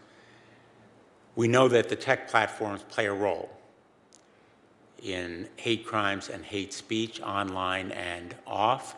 The Anti-Defamation League recently found that as many as 1 in 3 Americans experience hate crimes and harassment online. Following the ADL's very concerning findings, I teamed up with Representative Raskin to request a Government Accountability Office study specifically on the prevalence of online hate crimes and hate speech in the United States. During the 2020 election, Facebook spoke about the break the glass measures it was taking to, in quotes, dial down the hate, incitements to violence, and misinformation on its platform. Last week, Ms. Bickert, you wrote a blog post about turning the dial down on hate speech, graphic violence, and incitement as the country was anticipating the verdict in the Chauvin trial. If Facebook does in fact have a dial for hateful content, can the company dial it down now? Why doesn't it dial it down already? And to all of the representatives who are here today from YouTube, Twitter, as well as Facebook, can you commit to providing access data to independent researchers to help us better understand and address the scourge of hate and harassment online?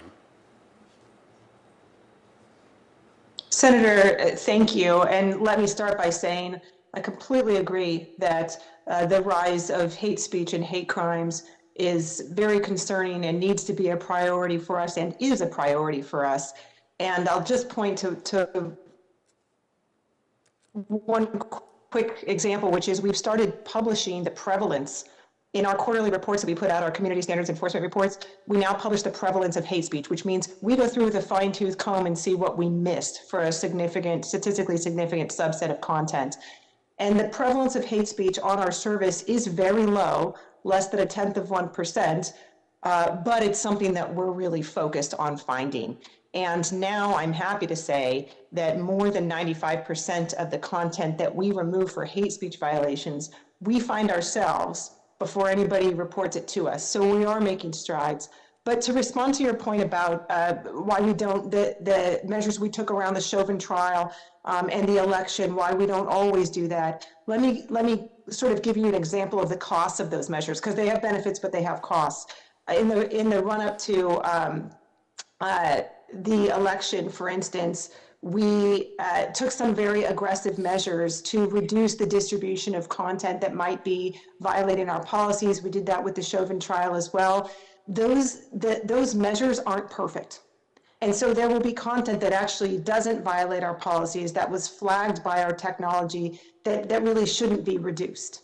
And so when we take those measures, we're mindful of the cost. It's always this balance between trying to stop abuse and trying to make sure that we're providing space for freedom of expression and being very fair. And so we take those measures where there's a risk of false positives only when there is an additional risk of abuse. Thank you. My time has expired. Thank you very much. Thanks, Mr. Chairman. Thank you so much, Senator Blumenthal. We're going to have a second round of questioning that may be participated in only by the ranking member and myself, given that there are votes actively ongoing on the floor. But let me thank our 5 witnesses again and the many members of this subcommittee who have come to question. Ms. Veach, I understand that 70% of the views on YouTube are driven by its recommendation algorithm. With 2 billion users worldwide and over 1 billion hours of video watched each and every day, that makes your recommendation algorithm incredibly powerful. Members of the public can see how many times any video has been viewed, but members of the public can't see how many times a video has been recommended. though I understand YouTube does collect this information and gives it to content providers. So if a video ends up getting taken down by YouTube for violating its content policies, we have no way of knowing how many times it was recommended by your algorithm before it was ultimately removed. Could YouTube commit today to providing more transparency about your recommendation algorithm and its impacts? Thanks for this question, Senator. So just generally speaking, if content violates our policies, we want to remove it as quickly as possible. As you'll see in our public community guidelines enforcement report, of the 9.3 million videos we removed in Q4 of 2020, more than 70% were removed before they had 10 views.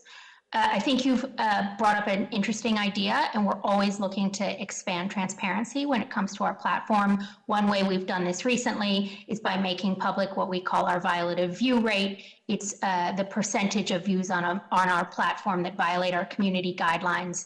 Last quarter, they were between 0.16 and 0.18%. Ms. Veach, if I might, I just want to know if you're willing to release the data I believe you're already collecting about how many times videos that violate your content standards have been recommended by your recommendation algorithm. Thank you, Senator. So I can't commit to releasing that today, but it's an interesting idea. We want to be more transparent, so let us work with you on that. Thank you. I look forward to getting an answer as soon as is reasonably possible.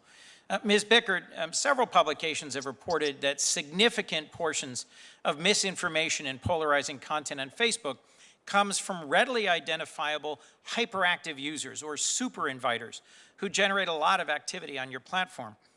Dr. Donovan, can you comment briefly on how these hyperactive users create problems?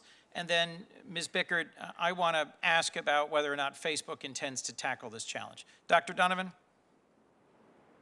You're referring to the BuzzFeed article that reported on an internal memo from Facebook that showed that there's a power law at play where it skews to highly, misinformation tends to be most potent when you have a densely networked and highly coordinated small group of people working essentially around the clock to try to get their groups stocked with the public. And what's been interesting about reading the document internal to Facebook is that even as they tried to counter super inviters, their own internal systems and teams were not able to overcome that coordinated small network. And so there's a lot that the company needs to do to address adversarial movements, and in this case they were looking at the formation of Stop the Steal groups in the Patriot Party. Thank you, Dr. Donovan. Ms. Bickert, the Wall Street Journal reported last year that Facebook considered seriously but ultimately declined to take measures that would put limits on these users' activities. There was a proposal reportedly called sparing sharing, which would have reduced the spread of content that was disproportionately favored by these so-called hyperactive users. Could you speak to how Facebook is intending to approach this issue? Yes, Senator, and let me say we did actually put a restriction, a limit on the number of invites that an individual user could send out in a day to a group during the election period.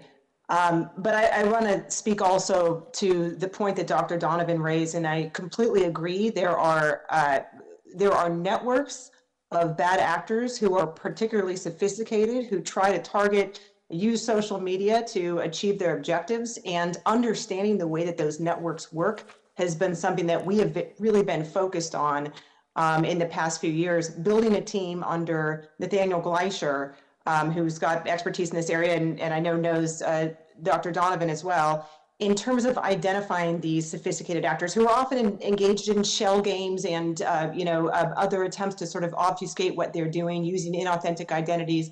We've gotten far better at that. We've removed more than 100 such networks since the beginning of 2017. We are public about it when we do. We publish the results of those. And we've also gotten better generally at identifying fake accounts. We remove more than 1 million fake accounts at the time, up or near the time of upload every day now. Well, thank you. I look forward to delving into this further with you and with other folks at Facebook. Let me just ask two more, maybe three more, Mr. Ranking Member. A quick, just structural question. I know it's common for employees at major tech companies to be required to sign non-disclosure agreements as a condition of employment. When I was in the private sector, that was a common practice in the businesses that I knew about and practiced for. Ms. Bickert, Ms. Culberson, Ms. Veach, do each of your companies generally require your employees to sign NDAs? Strikes me as a yes or no question. I'll go first, Senator. I don't know the answer, but I'll follow up. I'll have the team follow up with you. Senator, I want to be careful here because I'm not a lawyer, an employment lawyer, but I do believe that we have standard agreements to protect proprietary information with our employees. I'd want to come back to you with the answer, but of course we have certain provisions in place to make sure people aren't sharing private data they might be handling. But I would just say generally the Twittery spirit among our employees is to share their perspectives. You'll oftentimes see our employees tweeting about our different products and services. Well, thank you. In general, my concern is that if a former employee from one of your companies wants to question or criticize the company or its decision-making, that they might risk facing legal action. And Mr. Harris, Dr. Donovan, I'd welcome some more input from you following this hearing on that dynamic and whether or not NDAs actually prevent some of the most relevant information about algorithms from getting out to the general public. Two last questions, if I might. One on transparency. I appreciate the information that's been shared today about how algorithms work at a high level. Many independent researchers have said it's critical to know the details, the dials and knobs of algorithms, to understand how components that drive decisions are weighted. So how much a metric like meaningful social interaction is actually correlated with growth and engagement, which, as Mr. Harris has repeatedly asserted, and as I fundamentally believe, the business model of social media requires you to accelerate. So given the immense impact of the knobs and dials of your algorithms in potentially both positive and negative ways, I think greater transparency about those matters, about how your algorithms actually work and about how you make decisions about your algorithms is critical. Ms. Bickert, Ms. Veach, Ms. Culbertson, could you speak to whether your companies are considering the release of more details about this kind of information or other types of enhanced transparency measures or audits about the impact of your company's algorithms moving forward? I'm happy to start. We are constantly thinking about how we can be more transparent about any actions that we take or our systems in place, including our algorithms. That's why we're investing in our responsible machine learning initiative. We'd be happy to provide more details in the interest of time, but we have an interdisciplinary group at Twitter looking at our algorithms, our machine learning, studying our machine learning. We'll also be sharing some of our findings with the public, so we can be open throughout this process. And then just more broadly, we totally agree that we should be more transparent. We should also provide more consumer control and choice. We're also committed to improving procedural fairness. But to those first 2 points, we've invested in this independent project called Blue Sky, which is aimed at creating open protocols, which would essentially potentially create more controls for the people who use our services, as well as transparency. Thank you. My last comment will be just this one.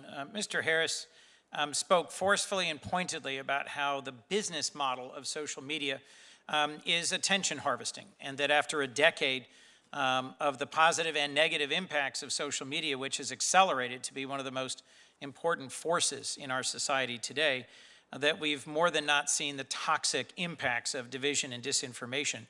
Mr. Harris has asserted that your entire business model is based on dividing society, and that as we transition into a digitized society in the 21st century, in order for Western, open, democratic societies to survive, we have to develop model, humane standards for how social media works. It is my hope, I'll share with my ranking member, that the next time we convene, it might be to consider what sorts of steps are possible, necessary or appropriate to make that progress that Mr. Harris speaks about. To my ranking member, Senator Sass.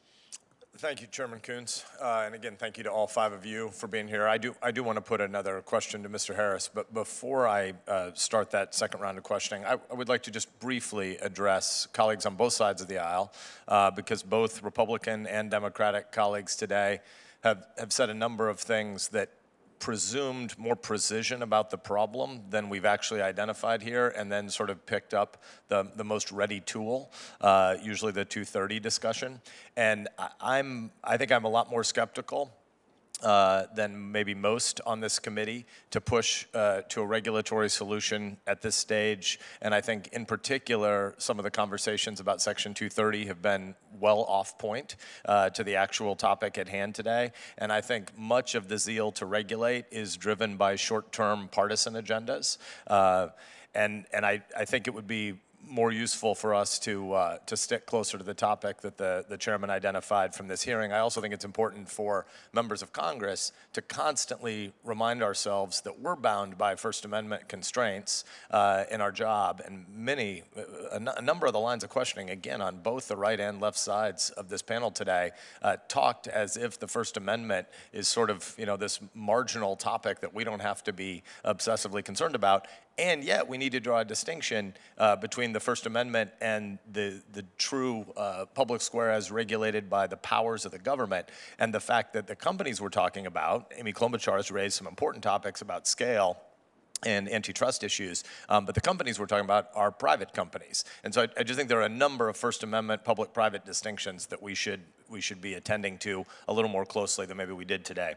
But Mr. Harris, can you tell us what discussions you've seen or been a part of, either inside the extant companies or at the VCPE environment, potential different business models besides an ad revenue-centric business model? Can you just give us a kind of blue sky on that question? Yeah, fantastic question. Thank you, Senator. I mean, obviously there are subscription models. There is public interest models, more like Wikipedia. But I want to make an additional distinction, which is not just the funding model, but it's the design model. The engagement and advertising model works because of the design that says user-generated content. We're all the unpaid journalists. Previously, you had to pay a journalist at a Fox News and New York Times $100,000 a year to write content to get people to look at it, and that's the cost of attention production. But what if you could harvest each of us as useful idiots to take our 5 minutes of moral outrage and then use that to generate attention production for free? So we're the unpaid labor, for the attention economy that is sort of duped into sharing information with each other, which reduce the costs for all these technology companies. And then on the editorial side, instead of paying an editor at a New York Times, at a Fox News, at a whatever, $100,000 a year, $200,000 a year, we actually have algorithms which we also don't have to pay to randomly sort that to people. This happens in a values blind process, which means that in general, you get harm showing up in all of the blind spots. Suddenly, Joan wakes up and says, hey, there's this problem, there's this problem, this problem. The companies will respond and say, okay, fine, we'll take the whack-a-mole stick and we'll deal with those 3 problems. But in general, values blindness destroys our democracy faster than people like Renee and Joan and so many of our friends in this community are essentially raising the alarms about it. And that's fundamentally the kind of core design model, more so than the funding model. We could have public interest technology that's funded for public interest. We could tax these companies to put into a regenerative fund. There's a whole bunch of models we could do. One in energy, just like energy companies have this perverse incentive where they make more money the more energy you use. So theoretically, leave the lights on, leave the faucets on, we make more money. But they don't do that because instead they have a model that's regulated so that after a certain amount, they double charge you, triple charge you to disincentivize your energy use. But then that, instead of going into the private business model of the companies, the balance sheets, it gets put into a regenerative fund to increase the transition to solar. Imagine that technology companies, which today profit from an infinite amount of engagement, only made money from a small portion of that, let's say some small amount of time. And the rest basically was taxed to put into a regenerative public interest fund. And this funded things like the Fourth Estate, fact checkers, researchers, public interest technologists, things like that, because what we really need to do is, as we said, organize a comprehensive shift to more humane technology so a digital open society can compete digital closed societies. Very helpful. if we had more time, I was going to ask some questions about whether or not you think given your role as an ethicist, whether or not there are debates inside the company about what the optimal user time on a site is every given day, and is there a distinction between, you know, a fully consenting, assenting 49-year-old like myself, and how those platforms think about it for a 13-year-old and a 17-year-old as well. But I know that Chris and I both need to go and vote, so I will just echo the thanks to all 5 of you for the fulsome discussion today, and to be continued. Thank you, Senator Sass. Let me conclude by thanking all 5 of our witnesses for appearing today, and to my 11 colleagues who've appeared and engaged in robust questioning. I appreciate in particular the willingness of witnesses from Facebook, Twitter, and YouTube to answer some direct and difficult questions about their platforms and their business models. And I'm encouraged to see that these are topics that are broadly of interest and where I believe there could be a broadly bipartisan solution. None of us wants to live in a society that, as a price of remaining open and free, is hopelessly politically divided, or where our kids are hooked on our phones, their phones, and being delivered a torrent of reprehensible material.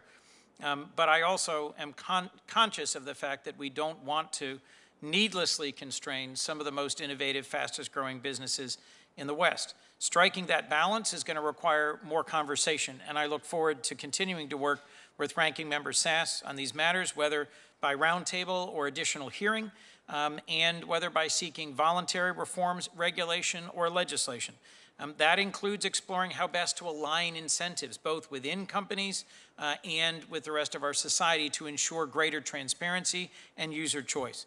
And I think we have to approach these challenging and complex issues with both humility and urgency. The stakes demand nothing less. Members of the committee may submit questions for the record for the witnesses. They're due by 5 p.m. 1 week from today on May 4th. And with that, this hearing is adjourned.